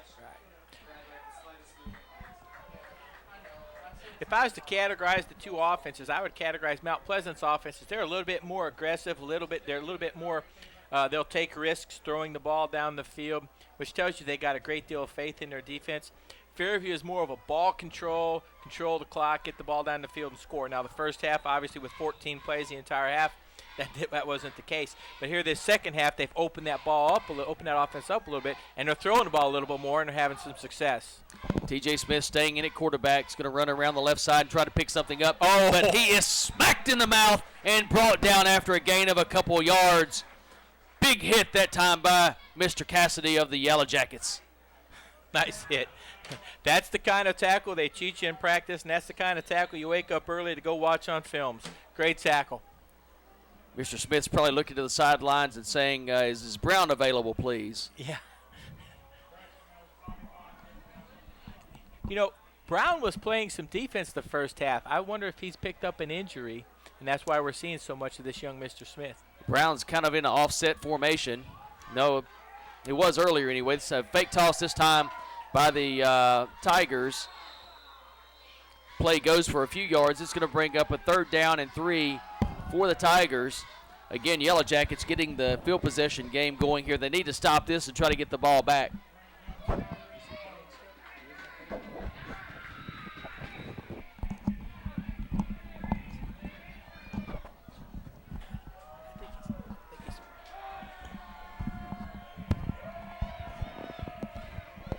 Smith has done a great job coming in for Brown tonight. There's no doubt about it. Brown had the team moving. Smith going back. He's being pursued by the Yellow Jackets. Throws the ball. Good pressure. The ball hits the ground. No hands involved. It's going to be 4th down for the Tigers of Mount Pleasant. Hopefully, we're going to be getting a penalty that's thrown against Mount Pleasant, because there was a late flag thrown. Hopefully there was no taunting by the Yellow Jackets. Yellow Jackets Mount were walking Pleasant's back. throwing their hands up in the air. I think Mr. Smith is getting very frustrated at seeing so much of Mr. Payne. Yeah, the Yellow Jackets brought him to the ground that time. Tim, did you see who that was that took him down on the That was hit? Mr. Payne. Mr. I believe Payne. Mr. Smith is getting tired of seeing Mr. Payne, and I think he said something about that the referee did not like. So evidently Payne matched the real pain that was happening on the field. So Mr. Smith then decides to give us an additional 15 yards before the punt, which is okay with us. We'll take it. Right, and that's a post-possession penalty, so they don't get to replay 3rd down. Johnson back again to receive. Ortega is going to be back to punt the ball for Mount Pleasant. Ortega's been trying to kick the ball away from Johnson. They don't want to get it directly into his hands. Johnson's been slowly cheating over to this left side, defensive left side, because that's where that punter's been kicking it all night. If he puts one over there and he can catch it. Kick away this time. Good rotation on it. Picked up at the some room. 49-yard line. No blocking this time really for the punt, or the punt reception and the return. But Johnson does pick it up at the 49 of the Fairview side of the field, takes it to the 46, where it's going to be 1st down, 5-yard return on the very good punt that time by Ortega. Yeah, That was a punt that really gives them just a little bit more room. But the good news is Fairview's got the ball on the Mount Pleasant side of the field. We need to make hay here, Kevin, in this third quarter, because if we can get us a good touchdown in this third quarter, that hometown crowd should bring us home in the fourth. 4 minutes, 31 seconds left here in the third quarter. Fairview, Tennessee. Friday night football. Good crowd, as Tim just mentioned. Johnson ready to receive the snap back. It's good. This time they get the running groove. Payne gets the ball over the right side. Tyler Mormon. That's Tyler Mormon, gets the ball over the right side and gets the big yardage that the Yellow Jackets have been looking for all night. Pickup of a quick 8 yards on the play, 2nd down and 2. And that was a good call because they were running away from that number 88 on defense from Mount Pleasant. You're going to hear me say his name quite often because he is a force to be reckoned with out there. The Fairview guys that are blocking him are going to sleep well tonight. Quick 8 yards for the Yellow Jackets that time. Tyler Mormon. Handoff this time going to the left side. Mormon, he doesn't see what he likes. Cuts it back to the right, back to the left. He's hit from behind. Ball hits the ground. And the Yellow Jackets, thank goodness, fall on the football. Woo! That could have been disastrous. Mormon made 2 good cuts. After the second cut, though, Mount Pleasant comes up and knocks the ball out of his arms from behind. The Yellow Jackets fall on it for a 1st down. That second cut was so good he fooled the ball. Good hustle downfield by the Fairview Yellow Jackets to recover that ball and keep this drive alive. Yes, indeed. Good following of the play. Good pursuit by the offensive line to fall on the ball and keep this drive alive at the 21-yard line of Mount Pleasant. 1st down, 10, Yellow Jackets. Handoff this time to Mormon again. Mormon holding the ball kind of loosely. Hold on to it a little bit, Tyler. Gets down to the 20-yard line. Pickup of 1 on the play. It's going to be 2nd down, 9 yards to go. Tim, that ball was held a little loose when he was going up in the air with it. It kind of scared me a little bit. Yeah, he went to make that cut inside, and there was a defensive player there to make the tackle, and he tried to bring that arm through, and he made the mistake that a lot of running backs do. They try to bring that ball up over the shoulder pad, and that's when fumbles can occur. It looks like the Yellow Jackets with Jubilee out to the right side has single coverage on Jubilee. Johnson kind of looked out his way. I wonder if he spotted that's going to try to throw it. He does throw it this time. It goes to the left side to Bach. Bach gets the ball down close to the 15-yard line.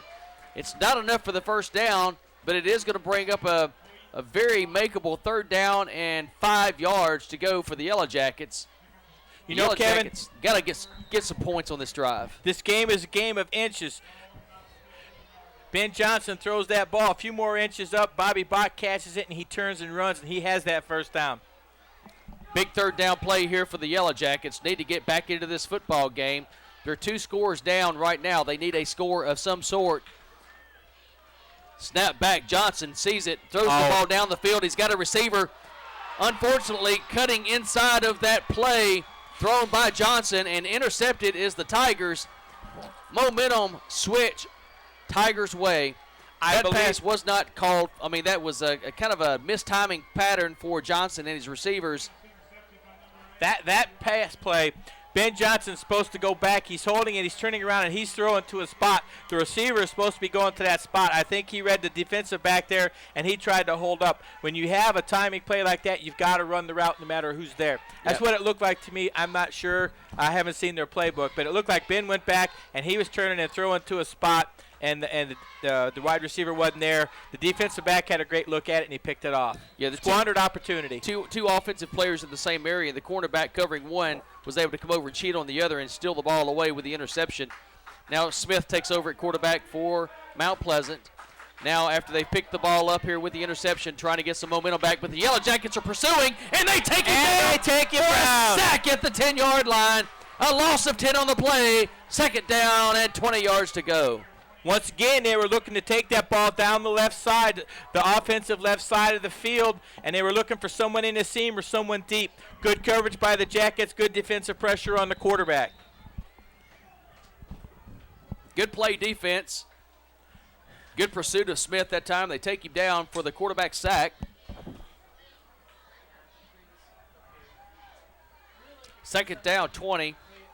defense for Fairview has really toughened up in the second half, and they've controlled the field position. The offense for the Yellow Jackets have just got to get the ball into the end zone.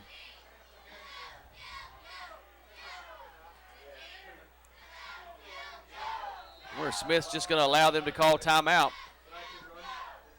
Looks like Mount Pleasant realized something wasn't right, so they'd rather with the 10-point lead, they wanted to let some time run off the clock before they called their timeout, I guess. I'm not sure if the quarterback was waiting for hand signals from the sidelines for a call and he couldn't pick it up, or if he was seeing something on the field that he didn't like and he was looking over to the coaches. Ultimately, it looked like Fairview had a defense out there that they weren't prepared to run the play against, resulting in a timeout. Yellow Jackets down 10-0 here in the third quarter. Timeout on the field called by Mount Pleasant. Mount Pleasant with a second down and 20 yards upcoming on the next play. 1 minute and 4 seconds left here in the third quarter. Fairview High School football field.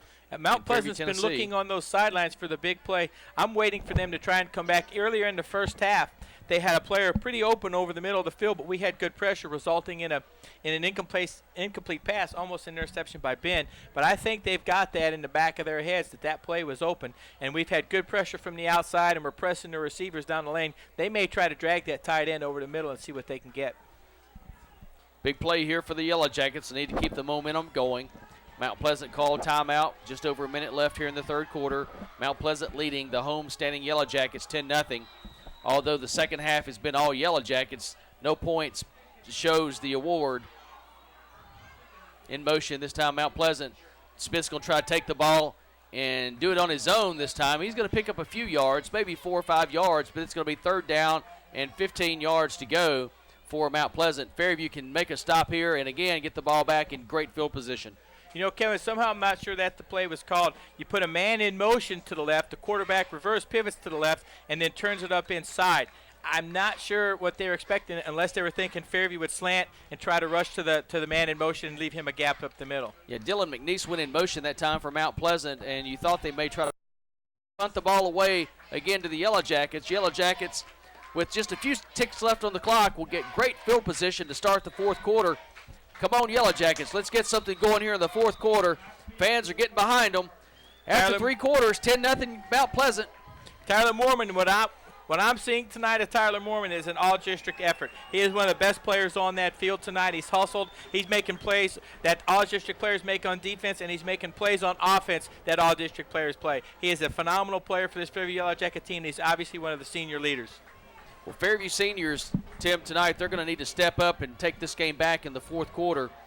Defensively, they've all stepped up, but offensively, one of those seniors is going to have to make something happen. Yeah, this is where the seniors have to decide, do we want to win this game or not? And they by sheer will, have got to show these younger players how to come back and win a game in the fourth quarter. They need to get this ball in this possession. They should get good field position again. This is the possession. They need to take it in and get a touchdown. They get their first possession in the fourth quarter, take it in for a touchdown. That'll set the tone for the rest of the game. That defense can get back out there and get after it, and we'll get another possession, and that offense will be ready to go. You know, sports is funny. It's all about momentum sometimes and just kind of breaking that cellophane seal, as we would say in the golf game. If you hit the edges all day long and you can't get the ball to go in and make the putts, and all of a sudden you make that one putt, they all seem to falling in. Hopefully, once we get that ball across the goal line and we score, then it just opens the floodgates for our offense to just go wild here in this fourth quarter. Yeah. That's 2 golf analogies we made tonight, Kevin. I said he hit the field goal thin, and you said the putts start dropping and everything goes good. Maybe we should get a wedge out here and start playing. There he goes, kicking it away from Ben. Trying to keep the ball away from Johnson. Did a really good job. Oh, picks he it up picks it up that time. He's got a little room. He gets the ball across the 40, down close to the 30. It's going to be a Yellow Jacket first down, taking over on, after the punt. They'll be taking the ball down at the 31-yard line. First down and 10 yards to go. Ben Johnson doesn't give up on that punt. He runs over there. The ball gives him a good hop. Mount Pleasant players relax a minute, think he's not going to grab it. Ben shows some aggressive play, grabs that ball, takes it up, runs for another 10, 12 yards, gives Fairview great field position. I think it's on about the 32. You know, Tim, if he lets that ball hit exactly the analogy you made, that was an 18 to 20 yards difference in him picking that up and going with it. Those are one of those small plays in the game that make a difference. Let's see. Fairview's got to come down here and get us a score. Come on, boys. Hand off to the right side. Misdirection this time. Got the leg. Got Mormon's leg, but Mormon's still able to break away and get a few extra yards on it. Down inside the 30 to the 28-yard line, 27-yard line. These 5-yard increment losses are kind of really playing with my mind here. So down to the 27-yard line, starting at the 32-yard Looks like a gain line. of about 4. Gain of 4, gain of 5. Oh, they're moving. Now it's 5. They moved the down marker after we called it. I promise we're trying to figure this out. Jubilee split out to the right side. Bach split to the left. Cassidy brought in tight. Johnson turns around, looks down the field. He's got a receiver open. If he gets it down there, and through the hands, this time of the receiver for the Yellow Jackets. And that was Cassidy that had the ball. It went right through 2 defenders. He had it in his hands, juggled it a little bit. Ball hits the ground, incomplete. 3rd down, 6 yards to go for the Yellow Jackets inside the 30 of Mount Pleasant. Nice effort by Ethan Cassidy. Ben Johnson throwing that ball like a rocket in there, right between the 2 defenders. Cassidy goes up and almost comes down with a phenomenal catch. That was probably his best throw of the night, in my opinion. Gutsy throw, and a great effort by Ethan to try and go up and get that ball. Big 3rd down play for the Yellow Jackets. Need to at least get some yardage here, so if they do go for it. The low throw this time, not able to make the catch. The Yellow Jackets. Johnson, I'd love to have seen him tuck the ball that time and run. I think he had an easy 1st down if he just holds on to it and runs it.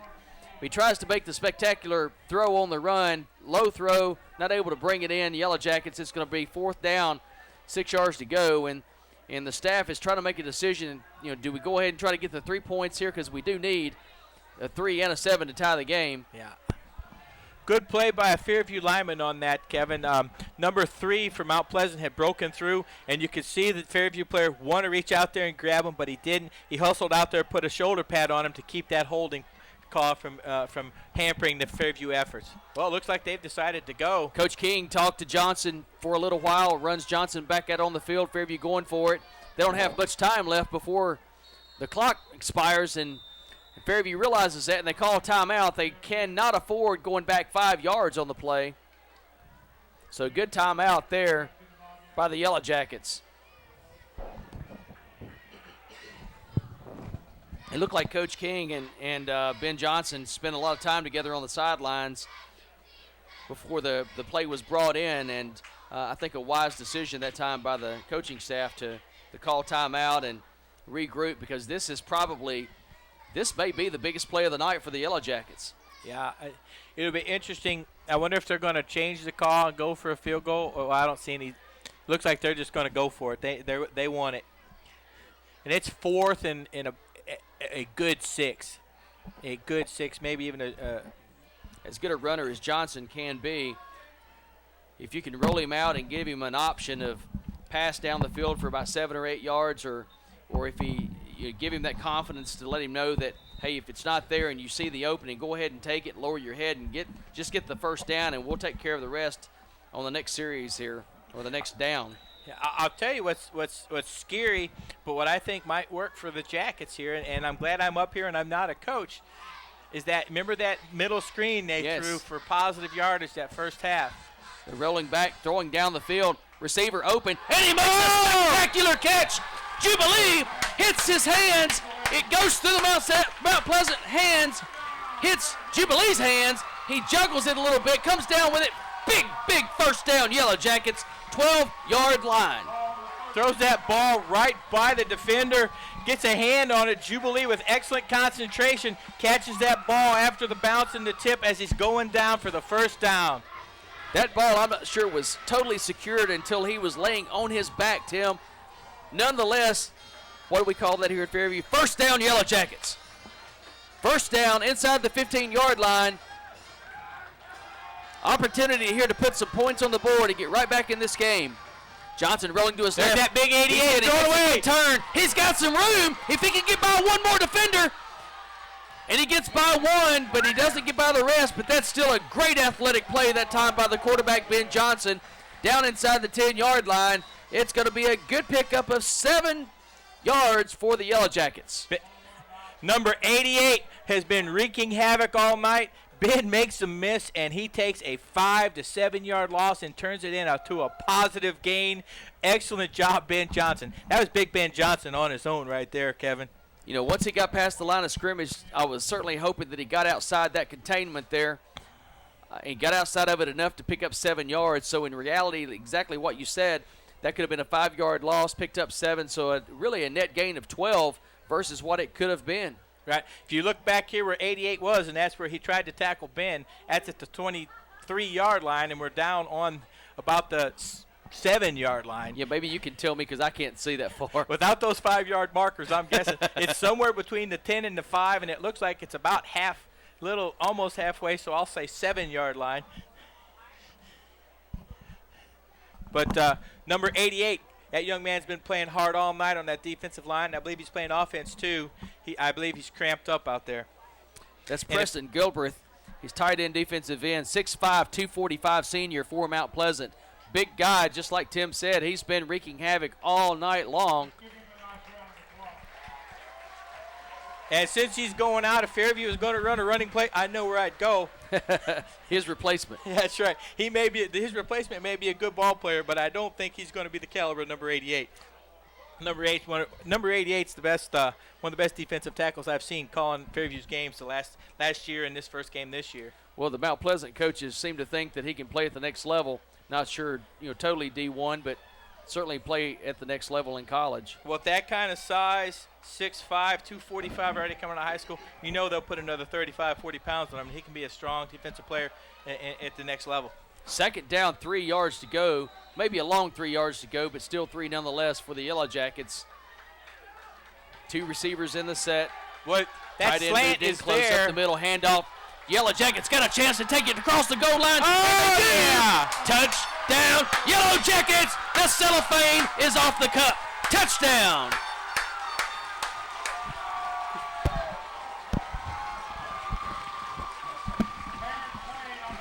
Payne gets the ball, goes to the right side, breaks a couple tackles, carries some people with him across the goal line. Touchdown, Yellow Jackets. Did you say he was 5'11", 205? Or 5'9", 205? He was hit at the 3, and the last 3 was his legs churning and burning to get in that end zone. Good memory, Tim. 5'11", 205. Payne just carries tacklers with him. Yellow Jackets kick up and away. Right down the middle, it looks like from here, and it is. It's good. 10-0 turns into 10-7 very quickly. Yellow Jackets come out in the second half, take over all the momentum. They're playing football, baby. Let's go. Let's keep this thing rolling. Fairview Yellow Jackets opening up the playbook this second half, mixing in the pass with the run.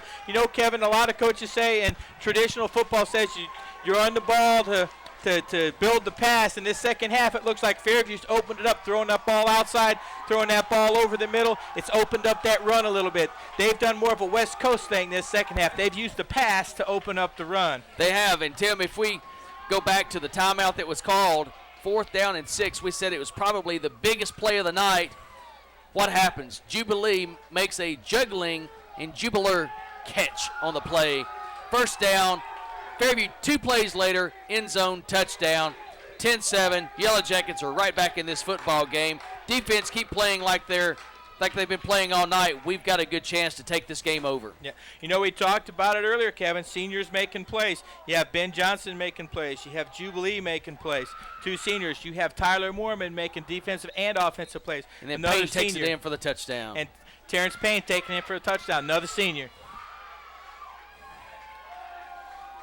Fairview coming out to kick off. Ball spotted at the 40-yard line. 9 minutes, 42 seconds left here in this football game.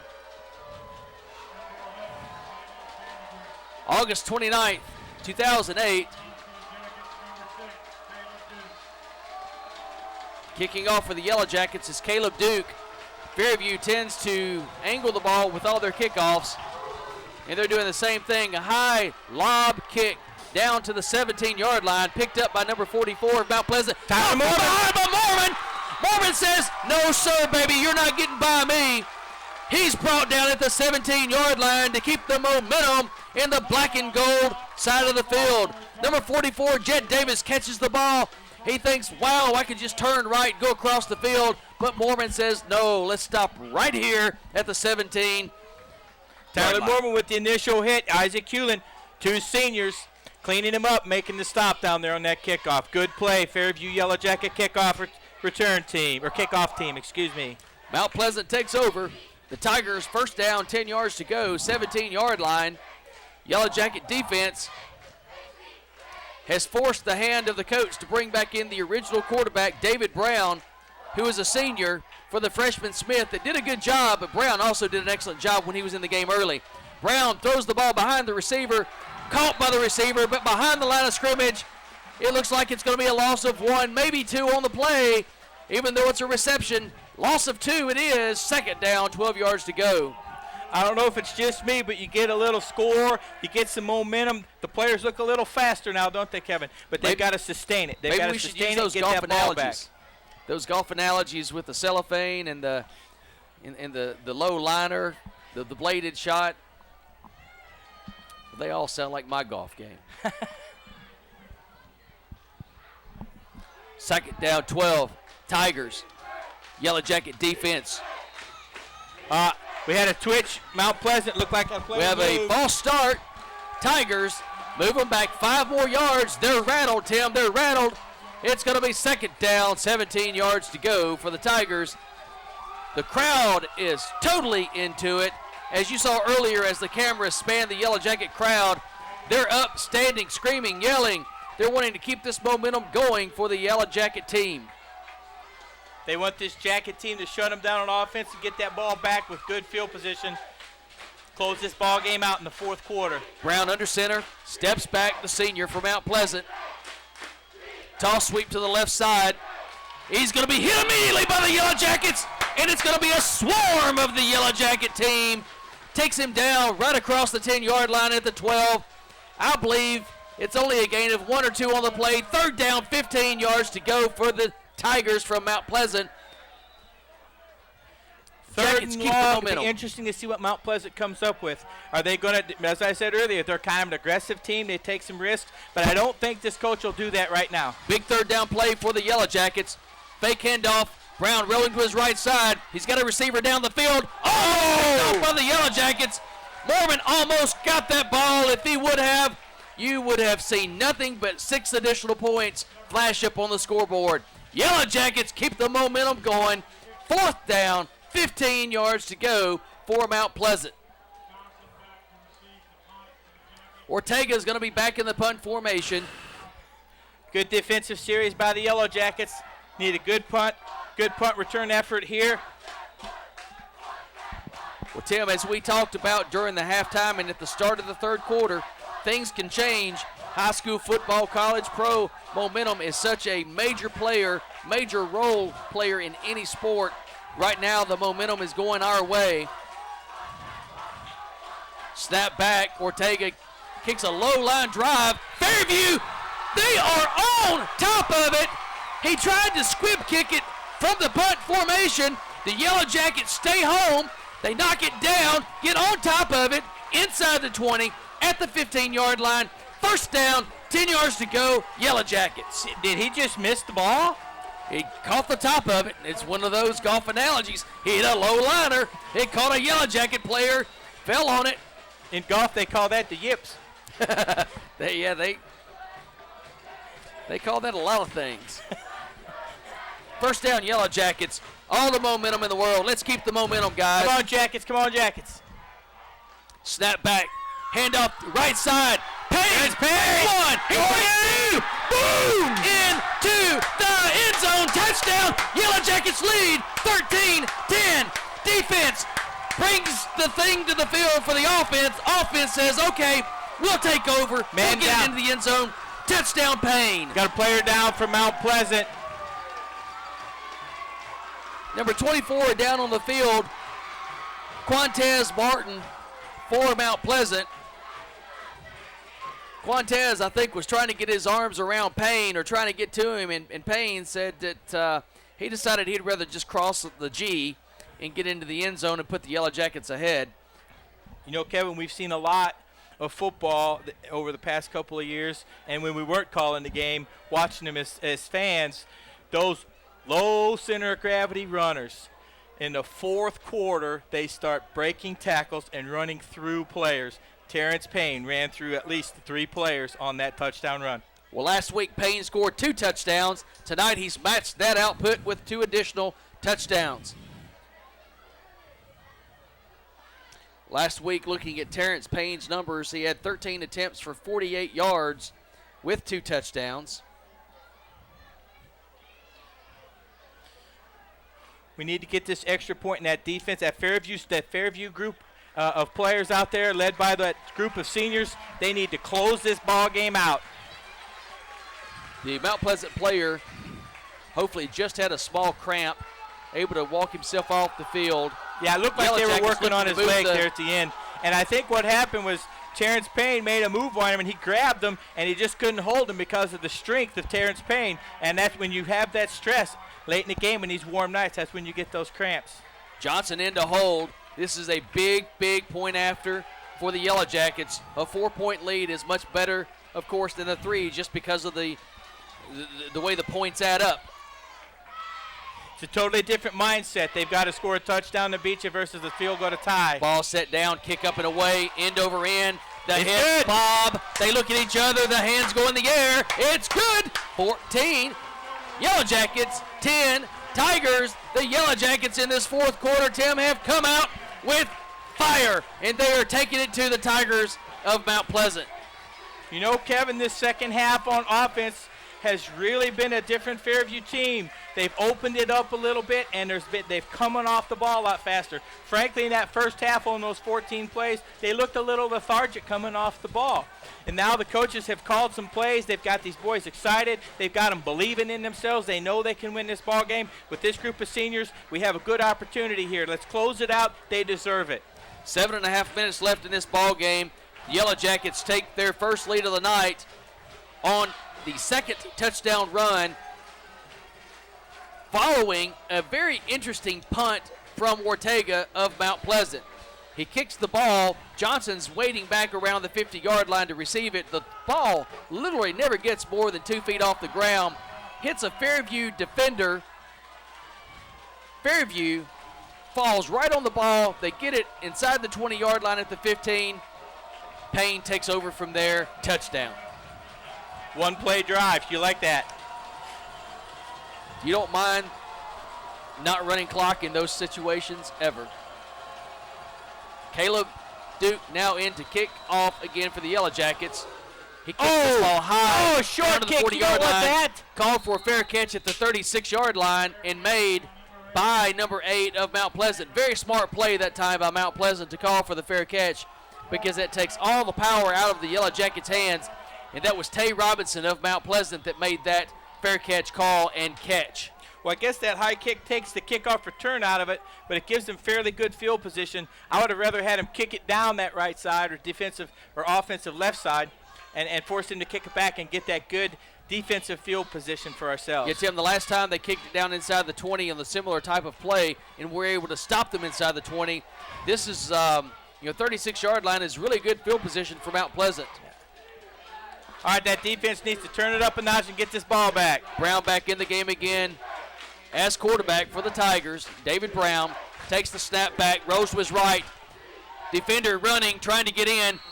Mount Pleasant catches the football after 12 yards, knee on the ground, caught by number 4 of Mount Pleasant, by Ryan English of Mount Pleasant. Quite frankly, Brown made a heck of a play as quarterback for the Mount Pleasant Tigers that time to get the ball to the open receiver. Right, that's a play I'm not sure that the bigger, probably more athletic freshman would have made. They had pressure more on him, and I think the big athletic freshman might have taken off and tried to run, and we had people in pursuit, and we would have stopped him.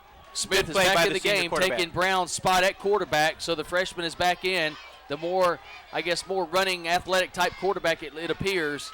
Hands off up the middle. Mount Pleasant pours their way across the line of scrimmage, and they're going to pick up 3 yards on that play that went across the middle that looked like they may not get anything. So good surge by the line there for the Mount Pleasant Tigers. Yellow Jackets defense now facing a 2nd down and 7.5 against the Tigers. Fairview's defense needs to come up here, and they got to take over control of this game. They got to close it down. Smith in at quarterback still for Mount Pleasant. In motion this time is going to be Mount Pleasant. Smith's running the ball with the keeper. He gets hit. He's going to lose maybe a foot or two on the play. They're going to get him back to the original line of scrimmage, but Smith not able to get outside the Yellow Jackets that time. A swarm of Jackets bring him down. I thought he might try to pitch the ball out.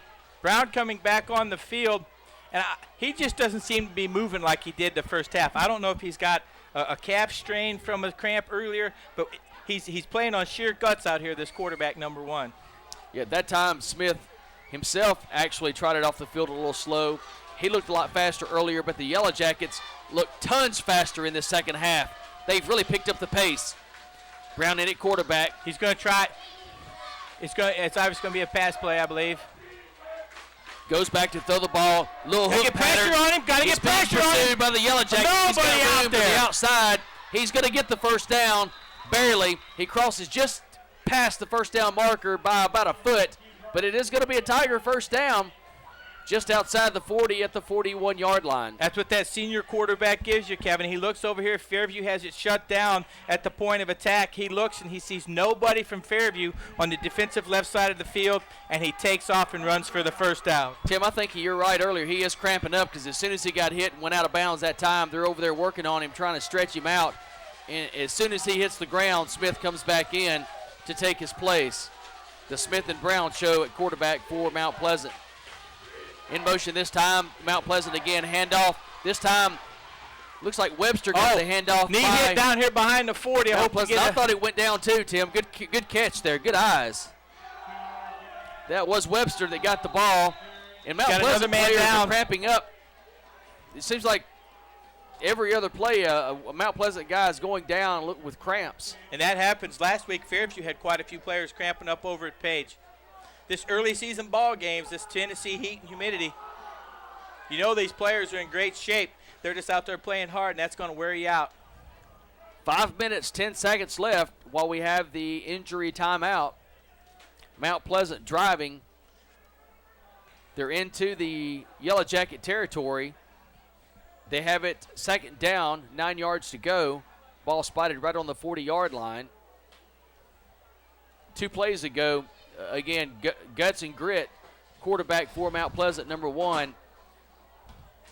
On cramping legs, gets outside, gets the first down by a foot for Mount Pleasant. Yeah, as much as we want Fairview to win this ball game, you've got to point out great efforts, and number 1 is putting out a great effort tonight. Yeah, number 70, Uchina certainly had his sights set on sacking Brown. He just couldn't get to him, and then had a couple of the linemen there to hold him back. And that defensive left side, they flooded that with receivers, so they were all back covering receivers, and it gave Brown the alley to get out there and run for that first down. So 2nd down, 9 yards to go. Smith in at quarterback, the freshman, 6'3", freshman that is, for Mount Pleasant. Yellow Jackets have held the Tigers scoreless in the second half. Going back, he's going to be sacked! We just mentioned number 70, Wuchita. He comes in, grabs number 30, Smith, for a huge 7-yard sack. 3rd down, 16 yards to go, Mount Pleasant. And his dad wanted me to make sure we got the name right, and I told him, Wuchina. Actually, I told him it was Wozniak, but we know it's Wuchina. Great play by number 70. So Ian makes the tackle for the loss.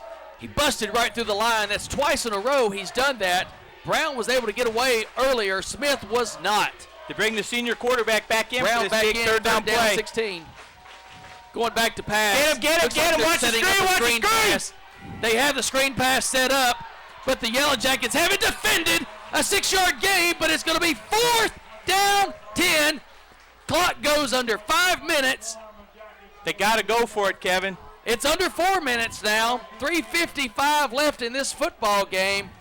Mount Pleasant feeling the urge and feeling the need that they have to try to get it. Number 24, Tim, also for Mount Pleasant, limps off the field that time. That's twice that he's had to get off the field where it looks like cramps are getting him too. Kevin, this is where your trick plays, try to draw them offside, those kind of things occur because they need to get yardage without the clock running, or they need to spring something big via a trick play. If they get Fairview to jump offside, it makes it a much more manageable 4th down and about 6. Right now they've got, I believe it's, well actually it'd be 4th and 5. Right now they've got a 4th and 10. So it's going to be interesting to see what this coach does. Does he gamble and try to draw Fairview offsides and force a timeout? I don't know if they've got another one. That's at least their second timeout. Or does he go for the trick play, or does he go with a standard pass play down the middle? It'll be interesting to see what they do. Fairview has really defended Mount Pleasant well all night. Mount Pleasant, if we think back to the first half, their scores came when they started their possessions really inside the 30-yard line of the Yellow Jacket side of the field anyway. So they've really not had any, per se, sustained drives all night long. This would be their really first one, but they started at the 37. Look at the second half. It's a game of field position.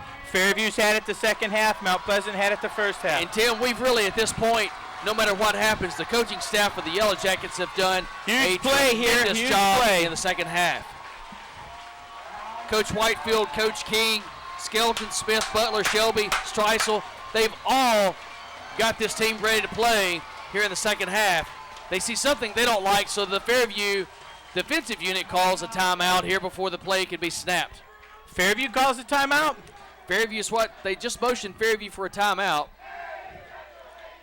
So maybe they're right in the middle of a discussion item, and they probably said if they come out in this formation, we're going to call a timeout, or maybe they just wanted a timeout. Like, I really know why they wanted to do anything. But ultimately, you know, huge kudos to Coach Whitefield and staff tonight. They've really come out first half offensively. Lethargic is 14 favorable. Offensive plays the first half. 14. Lethargic may be a favorable word to use, but again, they just never had any momentum going whatsoever. But the very first play in the second half told you that this was going to be a Fairview second half. I don't know what they talked about at halftime, but they came out the second half with a totally different mindset, and they've played one heck of a ball game. Now we need to close it out. Offensively, we've been there in the second half. Defensively, we've been there in the second half. This is the play of the game to this point. 4th down 10, Mount Pleasant. And they brought Brown back in. Passing the ball. We're going to give them a little room on the left side. They're going to throw it down the field. Incomplete! It hits the ground. Fairview takes over. If he would have called it, I don't think he was in first down territory anyway. But, Tim, you go from 4th down to first down. 4th down, Mount Pleasant. First down, Yellow Jackets. Baby, take over with the ball. Brown 41-yard line. Has a receiver, puts a little bit too much heat on it. The player can't make the catch, and I think a lot of that has to do with the hard hitting of Fairview Yellow Jackets tonight. It's a lot harder to catch that ball knowing you're going to get hit immediately. The black and gold have sustained all night long. Their intensity on defense has never dwindled at all. Offensively, they've picked up the momentum, and they've done everything they needed. And Mr. Payne took it into the end zone with people on his back twice. I do not believe Mount Pleasant has any more timeouts. Wasn't that their final timeout, Kevin? I know they've used at least 2. Well, they used 2 back-to-back. And Fairview's used 1 here in the second half. Fairview just needs to run that ball, Fairview's used 2 here in the second half. That's right. They had one right before their 4th down completion that Mr. Jubilee made that spectacular catch. Fairview needs to run this ball, get first downs, get a sustained drive, keep the ball away from Mount Pleasant. Johnson gets the ball. Busted play. He's got some room. Just hold on to the ball and get your 3-4 yards. Get you 3-4 yards. Let the clock run. Get you a couple first downs, and this baby's over with.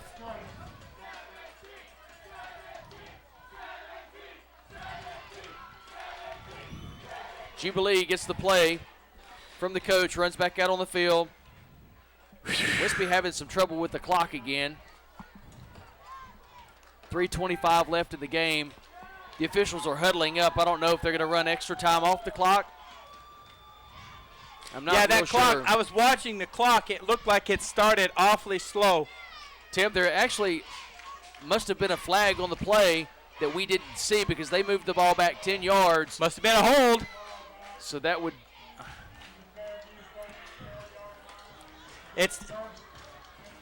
So be stops the clock, but it gives us another offensive play. Looks like we have first down at about 18 or 19 yards because it looks like they took the mark off from the spot of the foul. Yeah, come on, Jackets, play smart, play smart. Let's close this baby out and let's go home with a win. And from the spot of the foul, that would indicate that it was holding downfield.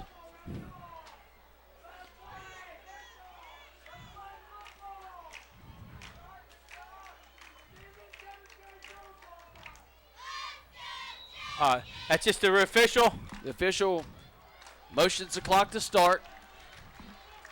Well, the clock isn't starting. He wound it up. Maybe he didn't mean to wind it up. Handoff up the middle. Yellow Jackets just hold on to the football there. Get the yards you need.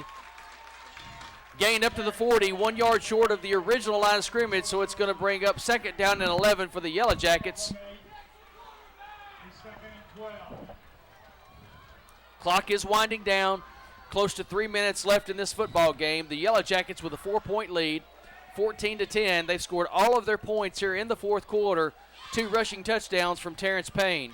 This is where Ben Johnson needs to get in that huddle and tell these ball players, knock them on their butts. Let's get some first downs and end this ball game.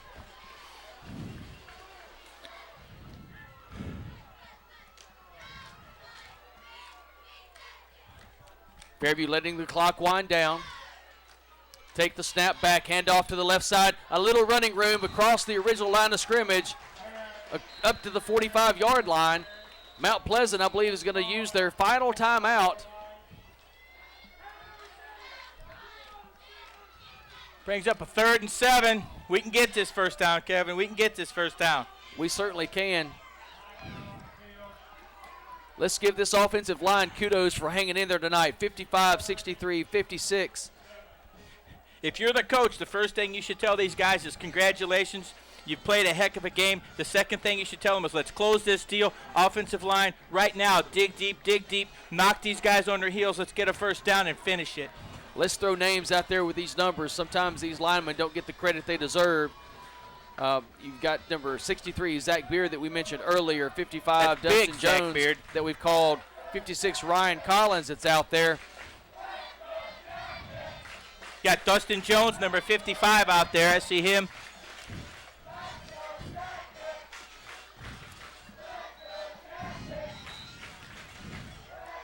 These big guys in the trenches sometimes make or break certain plays. And right here, 3rd down, 7 yards to go. If they can bust a big hole for one of these running backs, Katie may be barring the door. Here we go, Jackets. Let's get this first down. That's number 52 there in the call. Chris Howell trots back out there, also a senior, 6'3", 220. Running backs of Payne, Mormon, and Cassidy. Different formation. This will be interesting. In motion this time. Yellow Jackets rolling out to the right side. Johnson's going to be hit in the back. Oh, my gosh. Big loss on the play. Mount Pleasant cannot stop the clock, but that time the Yellow Jackets seemed to be busted. They got to Johnson pretty quick. He didn't have anything that he could do. Dropped down at the 39-yard line. Clock running. Just blown into play here a few seconds ago, so they could take it down to about a minute. I don't know if that was a busted play or punt not, but it was a jailbreak for that defensive line for Mount Pleasant. The only positive thing that happened out of that is the ball wasn't thrown incomplete, stopping the clock. The clock is still running, down to a minute 45. So Johnson's going to go back into the punt formation. I hope he kicks the heck out of this ball and boots it out of bounds. Fairview's going to use their final timeout before taking the delay of game penalty. So Fairview nor Mount Pleasant at this point can stop the clock for the rest of this ball game. We have Kevin, a paltry little 1 minute and 38 seconds left in this ball game. Mount Pleasant is going to get the possession unless something weird happens with a busted play. So Fairview defense is going to have to come to the table to keep them out of the end zone, because we remember earlier we talked about the difference between that extra point made by number 85 of the Yellow Jackets, Mr. Emler, that is, I'm sorry. He made the extra point to take it from 3 to 4. Yeah. Sometimes one doesn't mean that much, but in this case, it's huge versus a field goal and making them go in for a touchdown. You know, that last call, that was a gutsy call by the coach. And like I say, I think something went wrong with the execution because it didn't look right from the beginning. Ben Johnson got the snap, and there were two Mount Pleasant defenders saying, "How are you?" And I didn't see any kind of a chance for any kind of pass pattern to open. So I think there might have been a little bit of confusion on what that play was supposed to be. It was there a breakdown, actually, obviously. no one back to receive the punt, which shocks me. They're going for the punt block. They are selling out for the block. So if Fairview can get this punt away and get a good roll out of it, they're going to lose some time. I mean, they're going to gain time. It's going to be an advantage. Just keep rolling, ball. Don't touch it. Don't touch it. Don't touch it. Let it keep rolling. Ball down at the 33-yard line, so Mount Pleasant's going to have to go 67 yards in less than 1 minute and 29 seconds to Ball win this stops football on game. change of possession. But Tim, you and I are both up here screaming, don't touch it, don't touch it. We're trying to get those extra 2-3 seconds. Sometimes these high school kids, they're anxious. They want to down that ball. And if we were down there, we probably would have done the same thing. Well, you know, in high school, they teach you hustle down, hustle down, hustle down, touch that ball. Yeah, exactly. And it's ingrained in you, and that's what they did. So you can't complain about that. So if you're Fairview, do you go to any type of prevent, let them have anything short, or you just keep playing aggressive at this point and try to just in high school, knock the block off? You take your defensive backs and you don't let anyone behind you. You keep everything in front, but you definitely don't go soft. You put pressure on that quarterback. The crowd is up, and they're cheering their homestanding Yellow Jackets with a 4-point lead. Mount Pleasant's got to go down the field. Being chased. Get him! He gets the ball away. Almost intercepted there by the Yellow Jackets. Low throw, but the throw was rushed because Mr. number 70, Wuchina. Oh, we got another cramp. Ryan Wuchina was right after him. I don't know if that's 44 or 84. He's cramping up. 44 has been in the game several times tonight. Jed Davis for Mount Pleasant. I saw him earlier right after a punt. I see two players going out and one coming in.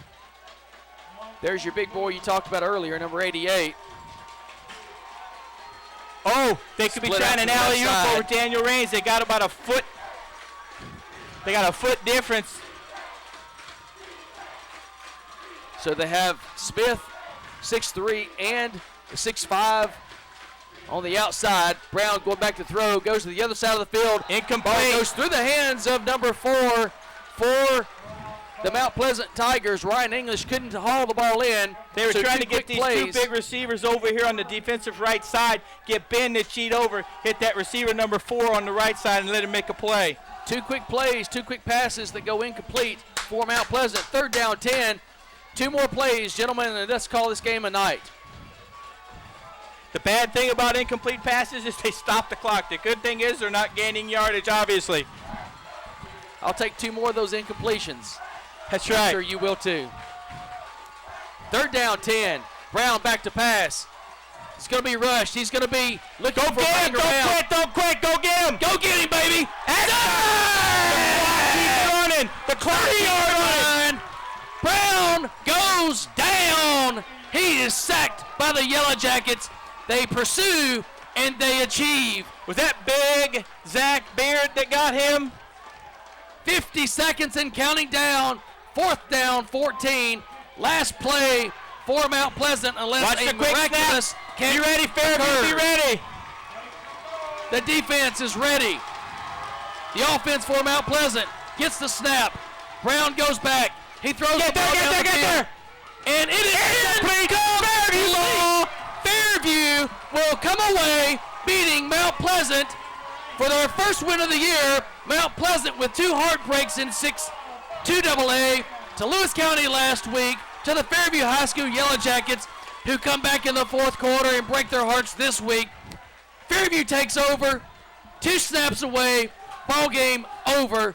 Great play, Fairview High School Yellow Jackets. We should see the victory formation, no pistol here. Quarterback under the center, take the snap, take a knee. Terrence Payne, 2 rushing quarterbacks in the 4th quarter. Offense orchestrated nicely. Coaches come out in the second half with a game plan. As we talked about, Tim, we had faith. We knew it was going to happen this way. High school football, game of field position. One knee. And it depends when they wind the clock. And they're just now winding the clock, so no additional snaps. Ball game! This ball game is going in the left column, called the W column. Fairview High School 14, Mount Pleasant Tigers 10. Thank you guys for joining us tonight, Tim. It's been a blast. Great job by Bob King and his crew tonight. We look forward to coming to you 8 more times this year before we get to the playoffs. Let's talk about this ball game the second half. Seniors making plays, Tyler Mormon. Seniors making plays, Terrence Payne. Seniors making play, Isaac Hewlin. Big tackles on special teams and great catches. Seniors making plays, Ben Johnson on a punt that would have gone out of bounds at the 48 of ours. Grabs it, takes it down inside the 40. Leads us to a score.